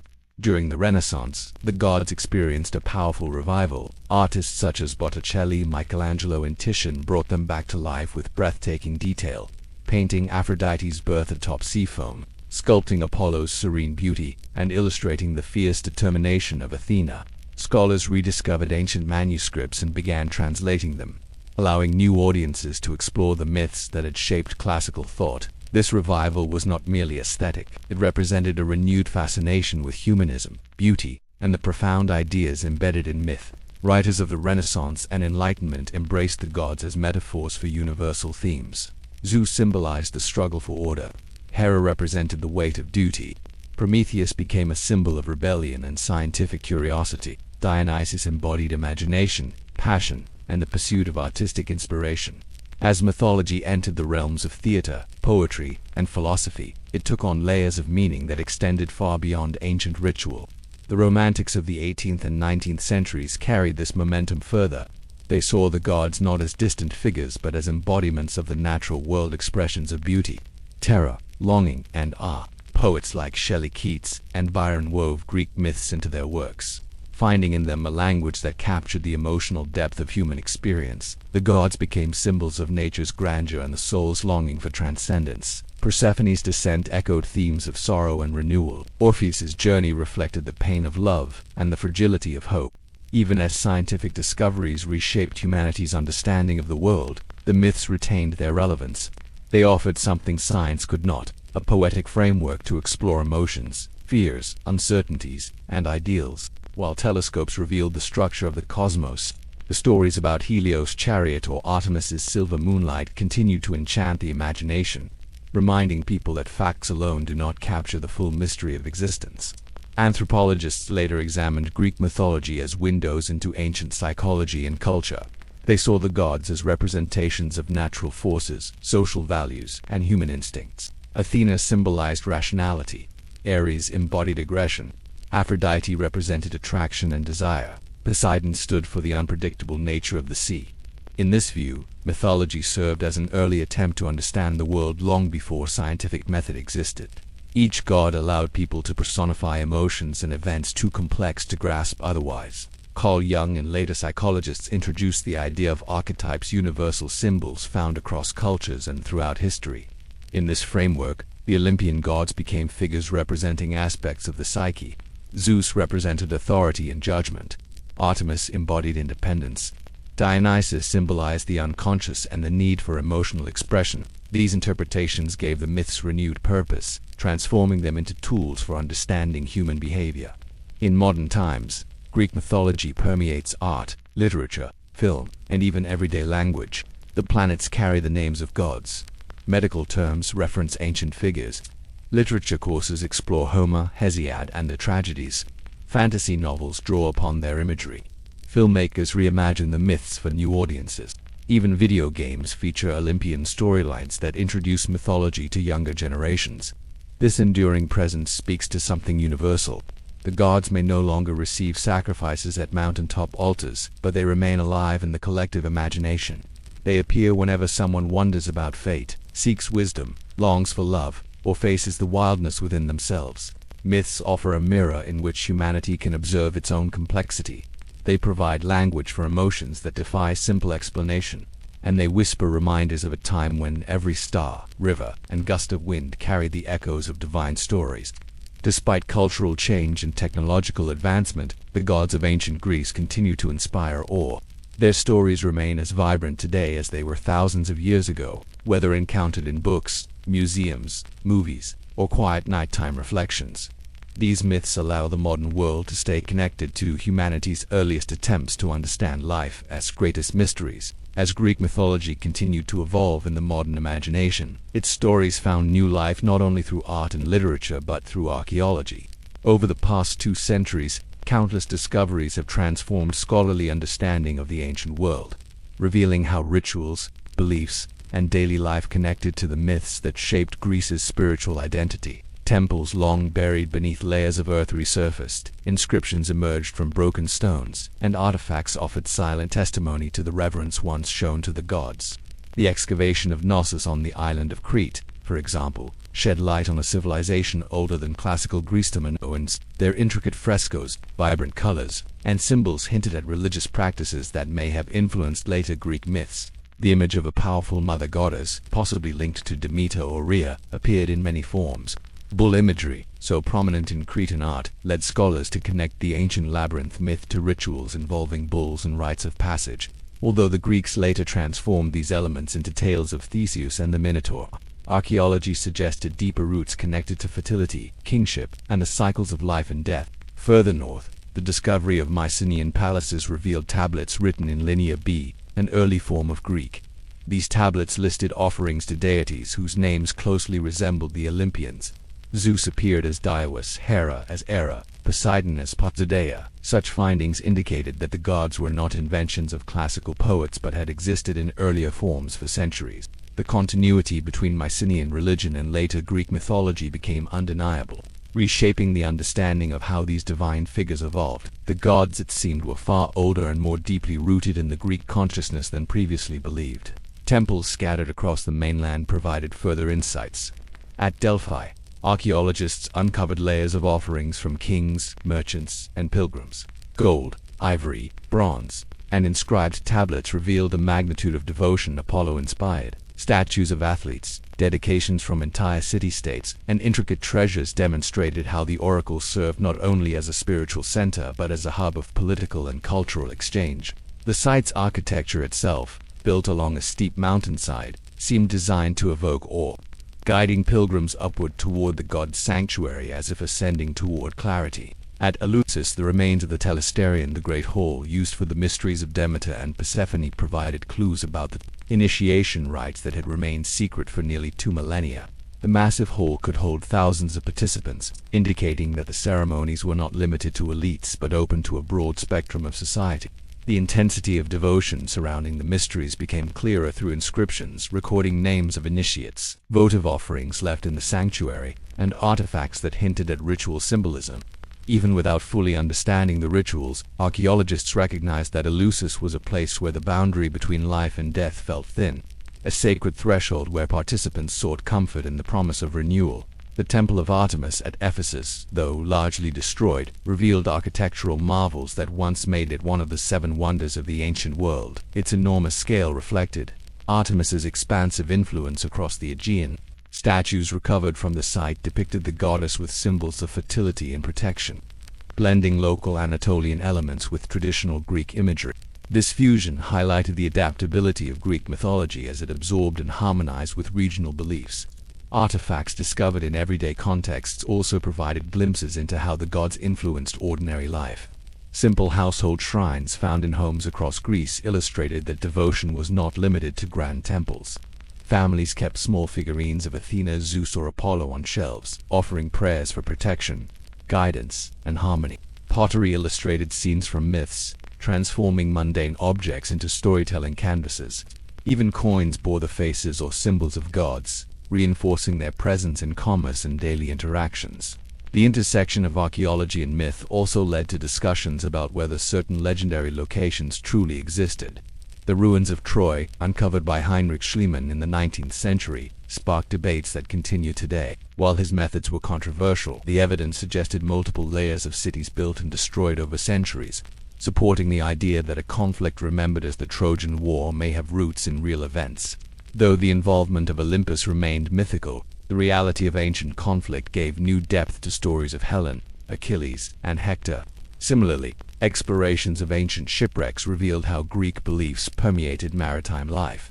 Divers uncovered votive offerings thrown into the sea figurines, small jars, coins left by sailors seeking Poseidon's favor for safe passage.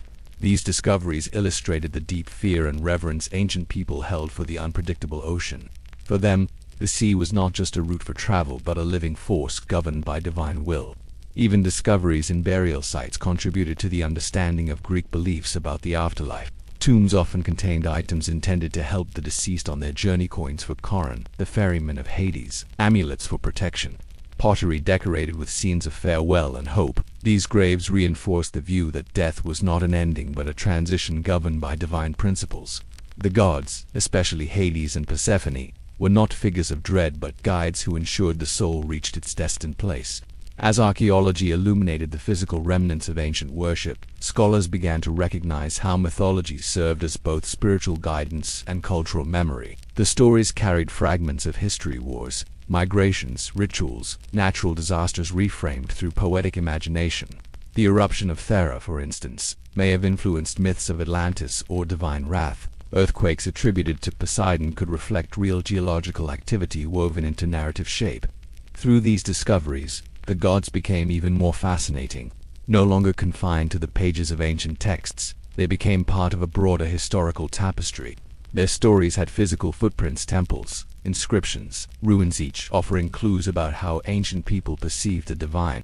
Mythology, archaeology, and history formed an intricate triad that allowed modern audiences to view the gods not only as symbols of imagination but as reflections of lived human experience. And as explorers, scholars, and storytellers continued to uncover these connections, the ancient world revealed itself as both distant and familiar realms shaped by wonder, devotion, curiosity, and the enduring presence of the gods who once walked its mountains, forests, and shores. As discoveries continued to shed new light on the ancient world, scholars and storytellers began revisiting the myths with fresh curiosity.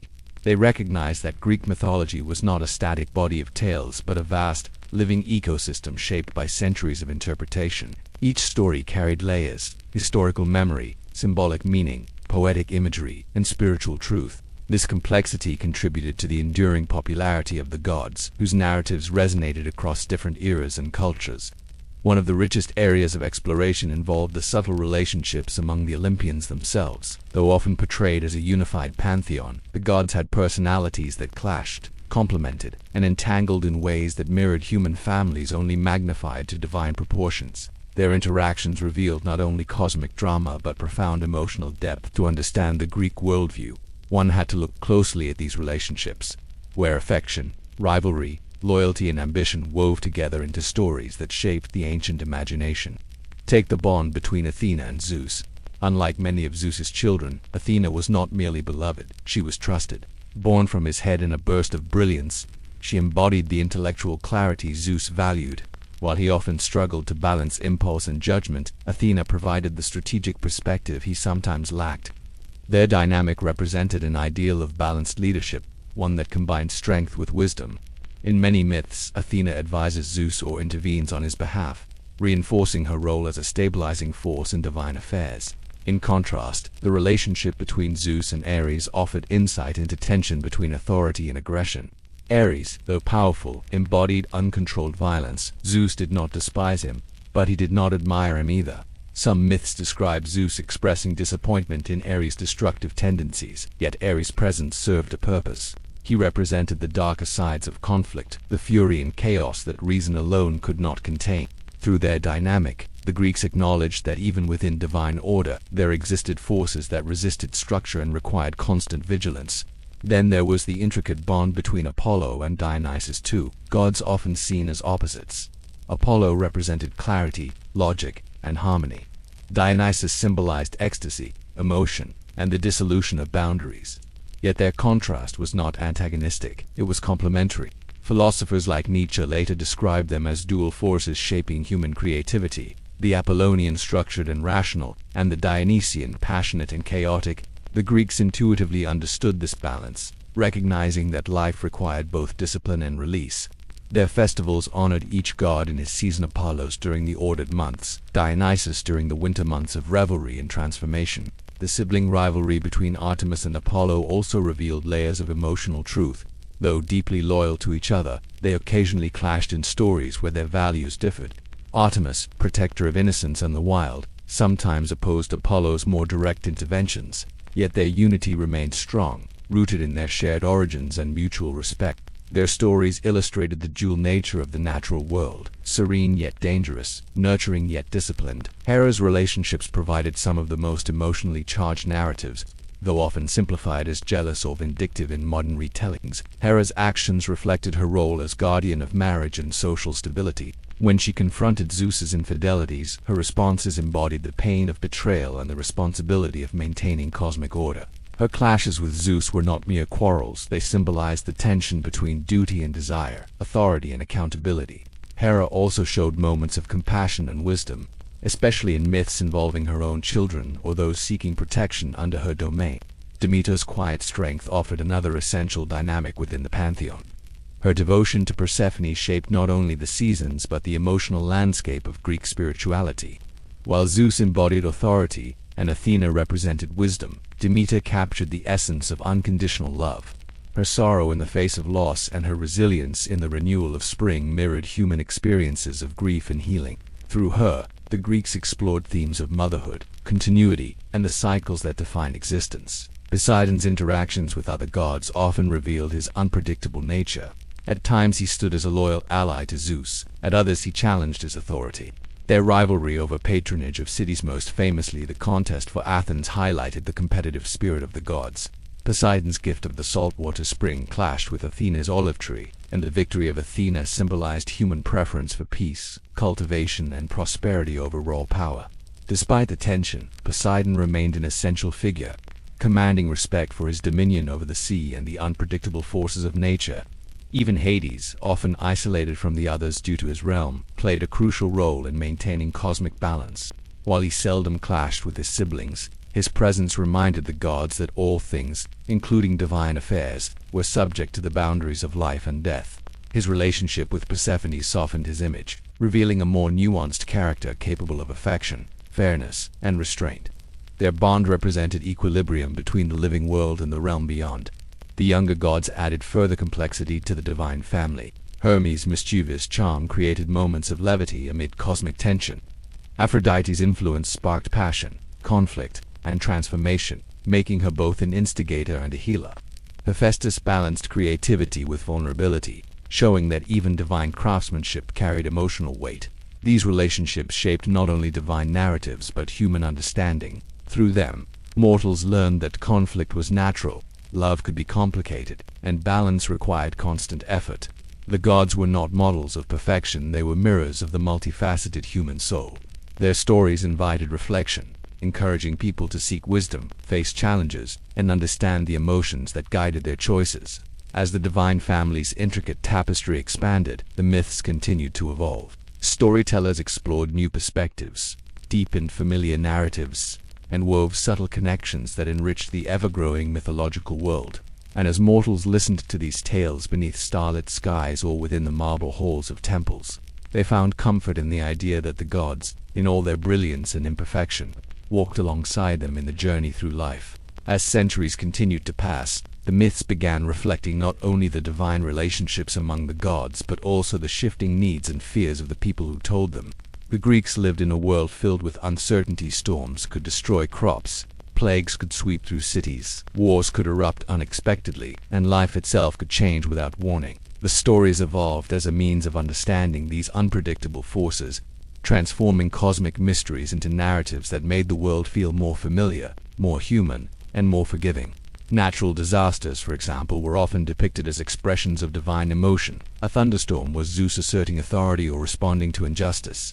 An earthquake was Poseidon's trident striking deep into the earth, either out of anger or as a warning. A withered field might reflect Demeter's sorrow, while an unexpected wind carrying warmth or chill hinted at Hermes' mischievous presence. These mythological explanations created a sense of order in a world where control was limited, giving mortals the comfort of believing that forces beyond their understanding were guided by personalities rather than chaos. The sea in particular held a special place in Greek mythology. Surrounded by water on nearly all sides, the Greeks depended on the ocean for trade, travel, and sustenance, but they also feared it deeply. The sea could be calm and shimmering one moment, then violent and unforgiving the next. Sailors prayed to Poseidon not because they saw him as cruel, but because they recognized his power. They honored sea nymphs, left offerings at coastal shrines, and whispered prayers before embarking on voyages. The myths of Scylla and Charybdis, sirens luring sailors with enchanting voices, and the angry vengeance of sea gods represented real dangers faced by seafarers, transformed into symbols easier to understand. The land itself also became a living participant in myth. Mountains were homes of gods and refuges for heroes. Streams were governed by river spirits. Forests belonged to Artemis and her nymphs. Caverns served as entrances to the underworld or places of divine revelation. The Greeks did not separate nature from spirituality. The world around them was alive with meaning. Every grove, stone, and spring carried whispers of mythic history. This intimate relationship with nature shaped not only religious practices but the emotional tone of their stories, making them deeply connected to the landscape. The concept of hospitality, known as xenia, emerged as a central moral principle in many myths. Travelers often encountered gods disguised as mortals, sometimes seeking shelter, sometimes testing virtue. Those who offered kindness were blessed, and those who refused were punished. This idea reinforced social cohesion in a world where journeys were long, perilous, and unpredictable. Zeus himself was the protector of strangers, and tales like Philemon and Baucis reminded listeners that generosity was a sacred duty. The myths also examined the vulnerabilities of mortals, especially in the face of divine attention. Humans were capable of great bravery, yet they were fragile compared to the gods. Still, their actions carried significance. A mortal's kindness could move the gods. A mortal's pride could provoke disaster. Through story, the Greeks explored how ordinary individuals could impact cosmic balance. Heroes became embodiments of human potential, figures who could rise, fall, or transform through encounters with divine power. Another essential theme involved prophecy and the quest for knowledge. The Greeks believed that certain truths existed beyond human perception, accessible only through divine channels. Oracles at Delphi, Dodona, and other sacred sites served as intermediaries between mortals and the hidden will of the gods. People consulted these oracles not only for grand decisions but for everyday concerns. The act of seeking guidance acknowledged the limits of human understanding while honoring the wisdom of the divine. The ambiguity of prophetic messages, often delivered in riddles or poetic phrases, highlighted the belief that clarity required effort, humility, and reflection. Dreams were also considered sacred.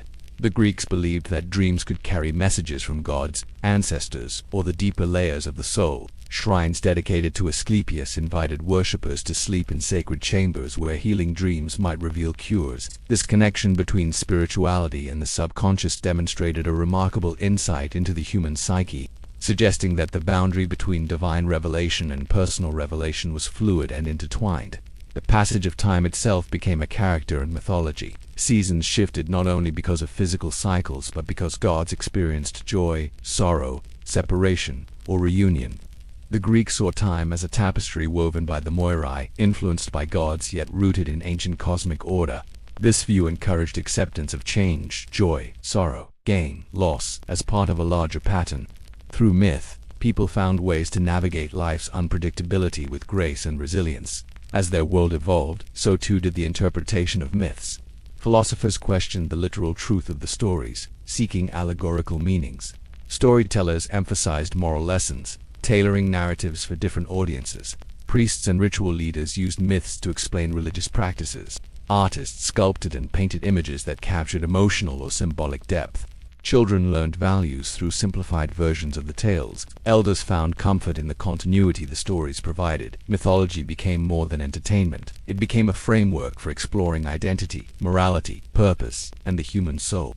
It gave people language for emotions they could not otherwise express. It connected generations through shared narrative. And it preserved the memory of a world where gods and mortals walked side by side, shaping existence through story, symbol, and imagination. Even now, the timeless resonance of these myths remains. They speak to modern listeners with the same quiet power, reminding us that beneath the complexities of modern life, the ancient questions endure. What guides us? What shapes our fate? What forces define our joys and sorrows? In seeking these answers, we continue the journey the Greeks began, listening to the stories of the gods, and finding ourselves reflected in every tale. As generations turned, the myths became the foundation upon which communities built their identity. But they also served as windows into the deeper psychological landscape of ancient Greece. The gods, with all their complexity, represented the full spectrum of human emotion: joy, longing, fear, ambition, and compassion. By giving these emotions divine form, the Greeks found language for feelings that were powerful yet difficult to express. The stories allowed listeners to externalize their struggles, projecting them onto divine figures who navigated conflicts larger than life. One area where this symbolic expression shone brightly was in the myths surrounding creativity. Hephaestus, god of the forge, represented determination and the transformative power of craft. His flames softened metal into shapes of stunning beauty, reflecting the belief that struggle could produce brilliance. The myths described him laboring tirelessly, his workshop filled with glowing embers and sparks that danced like stars. Every blow of his hammer symbolized the effort required to turn raw material, whether physical or emotional, into something meaningful. His imperfections made him relatable.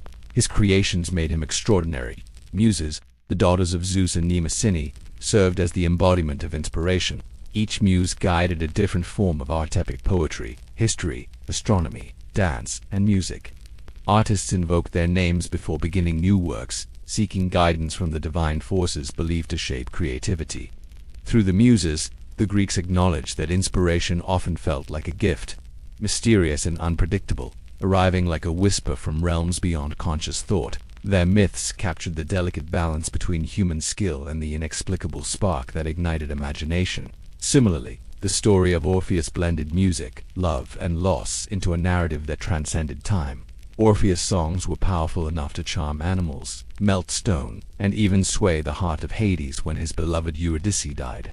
He descended into the underworld to retrieve her, a journey no mortal had dared to attempt. His music softened the realm of shadows, convincing Hades to let Eurydice return on one condition: Orpheus must not look back until they reached the surface.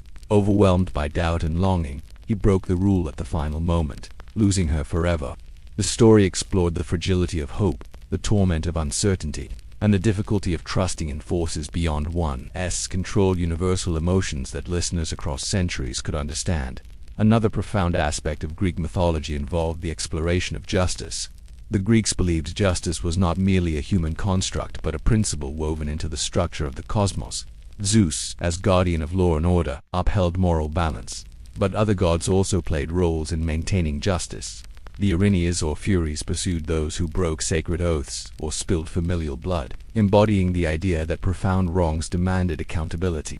Their presence in myths reflected societal fears of guilt and retribution, emphasizing that certain transgressions carried consequences even beyond mortal courts. The myth of Orestes illustrated this theme vividly. After avenging his father Agamemnon by killing his mother Clytemnestra, Orestes was pursued relentlessly by the Furies. His crime placed him in a moral paradox, punished for fulfilling a duty that was itself rooted in vengeance. Eventually, Athena intervened, establishing the first court of law to judge his case. This myth symbolized the transition from personal vengeance to structured justice, reflecting shifts in Greek society as it moved toward legal systems governed by reason rather than bloodshed. Myths that explored ambition also resonated deeply. The tale of Icarus, who flew too close to the sun despite warnings, revealed the dangers of ignoring boundaries. His fall symbolized the consequences of overconfidence and the tragic beauty of dreams that reach beyond what is possible. Daedalus, his father, represented the ingenuity that could uplift or endanger humanity. Their story captured the bittersweet tension between innovation and humility. Similarly, Bellerophon's ascent toward Olympus on Pegasus reflected the seduction of arrogance. Once celebrated for heroic deeds, he attempted to join the gods, an act of hubris that led to his downfall. His punishment was not arbitrary. It was a reminder that immortality could not be earned through achievement alone. These stories encouraged listeners to pursue excellence while acknowledging human limits, a balance essential to Greek ethical thought. Myths also delved into the delicate structure of relationships. The story of Pygmalion, a sculptor who fell in love with a statue he created, examined themes of idealization and the desire for perfection. When Aphrodite brought the statue to life, it highlighted the power of love to animate dreams, but also reflected the cautionary message that obsession with idealized beauty could detach one from the complexities of real connection. The myth of Psyche and Eros explored trust, vulnerability, and the journey towards self-discovery. Psyche's trials, imposed by Aphrodite, demanded perseverance, intelligence, and emotional strength. Her journey revealed how love could be both transformative and demanding, pushing individuals to confront their fears and understand their true selves. Psyche's eventual union with Eros symbolized the harmony between soul and desire, offering a hopeful perspective on relationships rooted in growth and resilience. The relationships between gods and mortals also revealed intriguing dynamics. Some interactions resulted in blessings, heroes born from divine unions, cities protected by godly patrons, and innovations attributed to celestial guidance. But divine attention could also bring suffering, illustrating the unpredictability of life. Mortals who became the focus of divine desire often gained fame but lost peace, their stories becoming cautionary tales about the dangers of attracting the gaze of immortals. Yet despite the risks, mortals continued to worship, pray, and seek favor. They recognized that their lives were intertwined with forces beyond their control, but also believed they could influence their fate through devotion, wisdom, or courage. The gods were not distant, they were woven into the rhythm of daily existence. As myths evolved, they offered more than explanations for natural and emotional phenomena. They became tools for exploring the complexities of being human. Their characters faced dilemmas that listeners still encounter today: the pull between duty and freedom, the pain of loss, the temptation of power, and the search for meaning. Through storytelling, the Greeks created a rich spiritual and psychological map, one that continues to guide and inspire audiences long after temples fell silent and empires vanished. As the ancient world transitioned into new eras of thought, power, and cultural exchange, the myths surrounding the Greek gods continued to resonate deeply, shaping not only the emotional and spiritual life of Greece, but influencing countless civilizations that encountered them. Their stories transcended geography, becoming tools for understanding human nature, social order, and the forces of the universe. Even as political structures shifted and new religions emerged, the enduring echoes of the Olympians continued to whisper through history, reminding humanity of the timeless connection between story and meaning. One of the most profound transformations in how the myths were perceived came with the rise of philosophical schools that sought to reconcile divine narrative with rational inquiry. The Stoics, for instance, viewed the gods not as literal beings but as expressions of universal principles. Zeus became synonymous with logos, the rational order of the cosmos. Hera represented societal structure, Demeter symbolized the agricultural cycle, and Poseidon embodied the unpredictable depths of human emotion. This allegorical understanding allowed myths to remain culturally relevant while supporting philosophical exploration. Through this lens, Greek mythology became a guide to moral behavior and emotional wisdom. Epicureans, on the other hand, saw the gods as distant, serene beings untouched by human concerns. In their perspective, myths reflected humanity's tendency to project fears and hopes onto the cosmos. While they acknowledged the symbolic value of divine stories, they emphasized a universe governed not by emotion-driven gods but by natural laws. Yet even this viewpoint did not diminish the spiritual power of myths. It simply explored them through a different philosophical framework. As Christianity spread through the Roman Empire, the old gods underwent another transformation. Rather than being forgotten, they shifted from religious figures to cultural and literary symbols. Early Christian writers grappled with their significance, sometimes portraying them as metaphors, sometimes as spiritual beings displaced by a new order. The myths persisted in artistic expression, moral teachings, and academic study. Even as temples were abandoned, the ideas embodied by the gods remained woven into Western consciousness, influencing language, ethics, and imagination. Over time, the ruins of ancient temples became monuments of collective memory. Travelers marveled at the weathered columns of the Parthenon, the crumbling stones of Delphi, and the fading frescoes of Naissus. These remnants of ancient devotion carried a silent dignity, speaking of a world where people once believed the divine walked beside them. Philosophers, poets, and historians contemplated these ruins, drawing connections between the architectural grandeur of the past and the spiritual depth of the myths that shaped it. The gods lived on not in ritual, but in the awe inspired by these enduring structures. As the Enlightenment unfolded, scholars began approaching Greek mythology with renewed rigor. They sought historical origins behind the stories, examining how natural events, cultural exchanges, and psychological archetypes contributed to myth-making. They explored connections between Greek myths and those of ancient Egypt, Mesopotamia, India, and the Near East. Through this research, the universality of human storytelling emerged with clarity. Themes of creation, destruction, love, death, and rebirth appeared across civilizations, each culture expressing these ideas through its own divine figures. Yet despite these global parallels, Greek mythology remained distinctive. Its gods possessed a human-like vulnerability that made them relatable while still embodying forces vastly beyond mortal control. This unique combination of divine power fused with recognizable emotion ensured that Greek myths remained compelling long after their religious significance faded.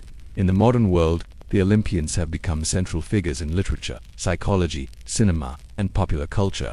Their stories are retold in countless forms, from novels to films, from museum exhibits to children's books. The gods appear not only as characters but as archetypes embedded in collective imagination. Athena inspires figures of wisdom and bravery. Hades shapes characters wrestling with darkness. Apollo influences depictions of reason and beauty. Artemis informs ideals of independence and natural purity. The continued popularity of these characters demonstrates that the core themes of Greek mythology remain relevant. People still search for meaning in chaos, struggle with emotional conflict, yearn for connection, and seek inspiration in creativity. The myths offer narratives that explore these timeless experiences with honesty and nuance. They remind audiences that strength and vulnerability coexist, that wisdom grows through challenge, and that even gods must face consequences.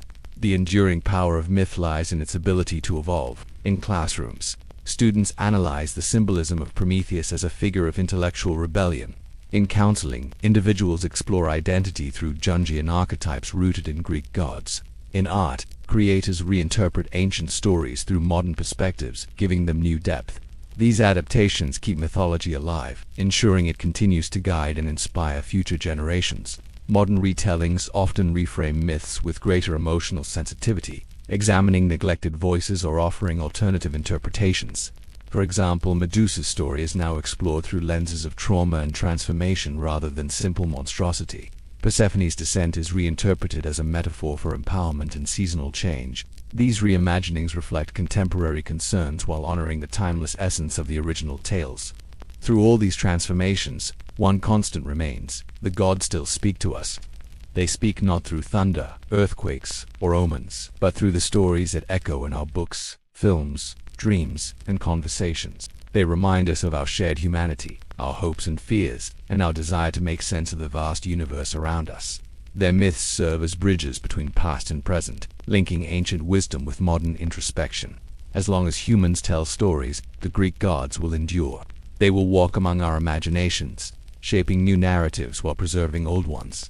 They will continue to guide, challenge, and fascinate us. And in doing so, they will keep alive the spirit of a civilization that sought understanding not only through reason but through the profound and beautiful language of myth. As the modern world continued to advance, the mythology of ancient Greece remained a constant companion to human curiosity. Scholars, artists, psychologists, and casual readers alike found themselves returning to the stories, not simply for entertainment, but for insight. The myths held a mirror to humanity, reflecting universal emotions, fears, hopes, and internal struggles. Each god represented an aspect of the psyche, and each tale captured a moment of transformation, conflict, or revelation. In this way, the myths continued to guide people in making sense of a rapidly changing world. One of the most fascinating modern interpretations of Greek mythology came from the field of psychology. Carl Jung's work on archetypes deepened the understanding of how mythological figures embody universal patterns within the human mind. Athena became the symbol of strategic intelligence.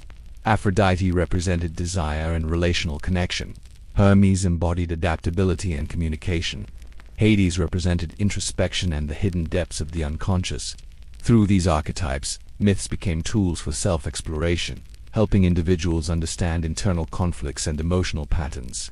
They illuminated the ways people navigate ambition, love, fear, creativity, and loss. Even the rivalry between Apollo and Dionysus found new meaning in psychology and philosophy. Apollo, with his clarity and structure, represented the rational mind. Dionysus, with his ecstatic abandon, symbolized the emotional and instinctual self. These dual forces mirrored the opposing tendencies within human nature: reason versus feeling, order versus chaos, restraint versus expression. The Greeks did not see these forces as enemies but as complementary energies essential for a balanced life. Modern thinkers embraced this duality, recognizing that personal well-being required both introspection and celebration, discipline and spontaneity. Greek mythology also influenced conversations about ethics and leadership. Stories of Zeus's authority, Athena's diplomacy, and Hera's fierce loyalty offered frameworks for examining political responsibility and social order.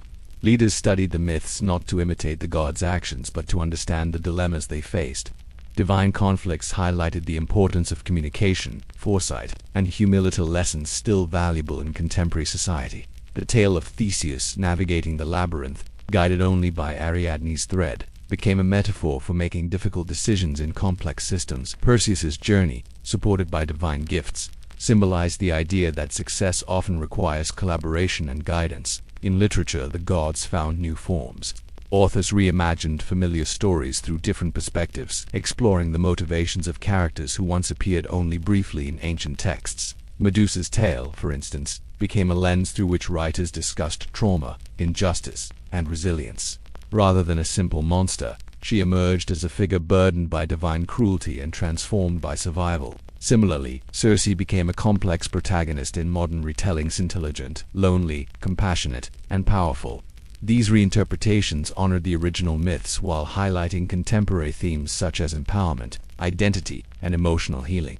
The gods also found a home in visual storytelling. In films, television series, video games, and graphic novels, they appeared as warriors, mentors, antagonists, or mysterious forces shaping the lives of heroes. Though these versions often took artistic liberties, the core essence of the gods remained recognizable. Zeus still embodied authority, Poseidon still commanded the sea, Athena still guided with wisdom, and Hades remained the misunderstood keeper of life's final boundary. Through these portrayals, new generations became familiar with ancient stories, connecting with myths in ways that felt vibrant and alive. Another profound area of influence was the environmental movement. As modern society grappled with ecological challenges, the reverence the Greeks held for nature embodied by gods like Gaia, Artemis, and Demeter resonated anew. Environmentalists drew inspiration from myths that emphasized respect for natural cycles, the sanctity of wilderness, and the consequences of disrupting ecological balance. Artemis's fierce protection of forests became symbolic of conservation efforts. Demeter's sorrow reflected the fragility of agricultural systems. Even Poseidon's storms echoed the unpredictability of oceans impacted by climate change. The growing fascination with ancient spirituality also revived interest in the rituals once practiced in honor of the gods.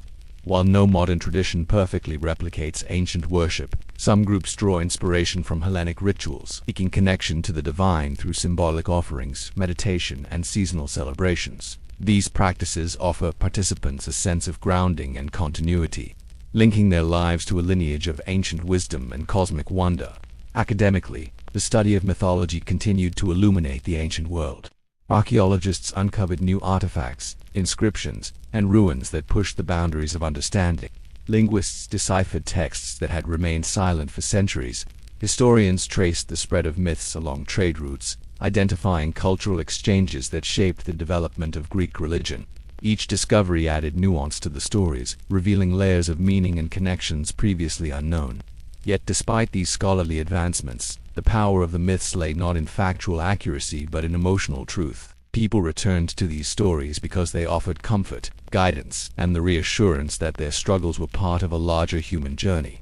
The gods showed that even beings of immense power faced conflict, desire, uncertainty, and consequence. Their flaws made them relatable. Their triumphs made them aspirational. The myths encouraged listeners to accept their own imperfections and to find strength in resilience. Today, the stories of the Greek gods remain alive not because they are ancient, but because they are timeless. They speak to universal questions. What does it mean to be brave? How do we face loss? Where do we find purpose? How do we reconcile competing parts of ourselves? The gods offer symbolic answers to these questions, guiding people through emotional landscapes that modern language sometimes struggles to describe. In a world dominated by technology, science, and rapid change, the myths remind us that human experience has always been complex. They encourage slow reflection, imaginative wonder, and a sense of connection to something larger than ourselves. And as long as people seek meaning in stories, the gods will continue to walk beside them quietly, persistently, shaping dreams, inspiring art, and whispering wisdom across the centuries. As our journey through the stories of the ancient Greek gods reaches its final stretch, the echoes of their myths linger like the soft glow of a setting sun. These deities, once worshipped on mountaintops and in marble temples, now inhabit the world of memory, imagination, and quiet contemplation. They no longer command storms or shake the earth with their anger, yet their presence remains powerful, woven into the language we speak, the art we create, and the questions we continue to ask about ourselves. The myths endure because they offer something deeper than entertainment. They illuminate the timeless patterns of human existence. In their struggles, triumphs, and flaws, the gods reveal the honesty of ancient storytelling. Zeus, with his thunderbolts and contradictions, embodied the tension between authority and impulse. Athena, ever wise, reminded mortals that clarity of thought could illuminate even the darkest labyrinth. Demeter showed the depth of a mother's love and the resilience needed to endure loss. Artemis stood for independence, for the wildness within every heart. Apollo reflected harmony and the pursuit of truth. Hades taught dignity and solitude and the acceptance of life's final boundary. Each god captured a fragment of the human spirit, offering a divine mirror in which mortals could see clearer reflections of themselves. Their stories also revealed the fragile line between hubris and humility. Mortals who challenged the gods often met harsh fates, not to satisfy divine cruelty, but to reinforce the idea that wisdom requires respect for forces greater than oneself. Yet the myths also showed how courage could raise a hero from obscurity, how compassion could soften divine judgment, and how perseverance could transform tragedy into renewal. Each tale, whether tragic or triumphant, carried lessons whispered through the centuries: to seek balance, to honor truth, to embrace curiosity, and to remember the fleeting beauty of life. Even the landscape of Greece seemed shaped by the gods' presence. Mountains were thrones, rivers were gods themselves, forests housed divine spirits, and stars carried the memories of stories that reached beyond human lifespans. In this world, every breeze, every wave, every flicker of fire felt alive with meaning. The Greeks lived with a sense of wonder that infused everyday life with significance. Their myths taught that the sacred was not confined to grand temples, it was present in the world around them, waiting quietly to be acknowledged. As time moved forward and civilizations rose and fell, the role of the gods shifted. Worship faded, temples crumbled, and new belief systems emerged. But the stories remained, preserved in poetry, drama, sculpture, and whispered. Later thinkers found new interpretations within them. Artists gave them new faces. Writers explored their hidden meanings. Psychologists discovered archetypes beneath their divine masks. Across millennia, the gods adapted to the changing world, reflecting humanity's evolving understanding of itself. In the modern age, their myths serve as companions for reflection. They help us confront questions that resist simple answers. What is destiny? How do we face uncertainty? How do we reconcile conflicting desires? What does it mean to love, to create, to endure loss, to pursue purpose? The gods speak to these questions not with rigid answers but with stories symbolic, poetic, and rich with meaning. They remind us that life is not a straight path but a winding journey shaped by choices, challenges, relationships, and the mysterious interplay between intention and circumstance. And perhaps that is why their stories make such fitting companions for quiet nights. They carry a rhythm that soothes, a depth that inspires, and a sense of connection that transcends time. Listening to these ancient tales is like sitting beneath a sky full of constellations, each star holding a memory of something far older than ourselves. The myths invite us to drift into imagination, to travel to mountains where gods once walked, to seas commanded by divine hands, and to forests where moonlight carried whispers of sacred presence.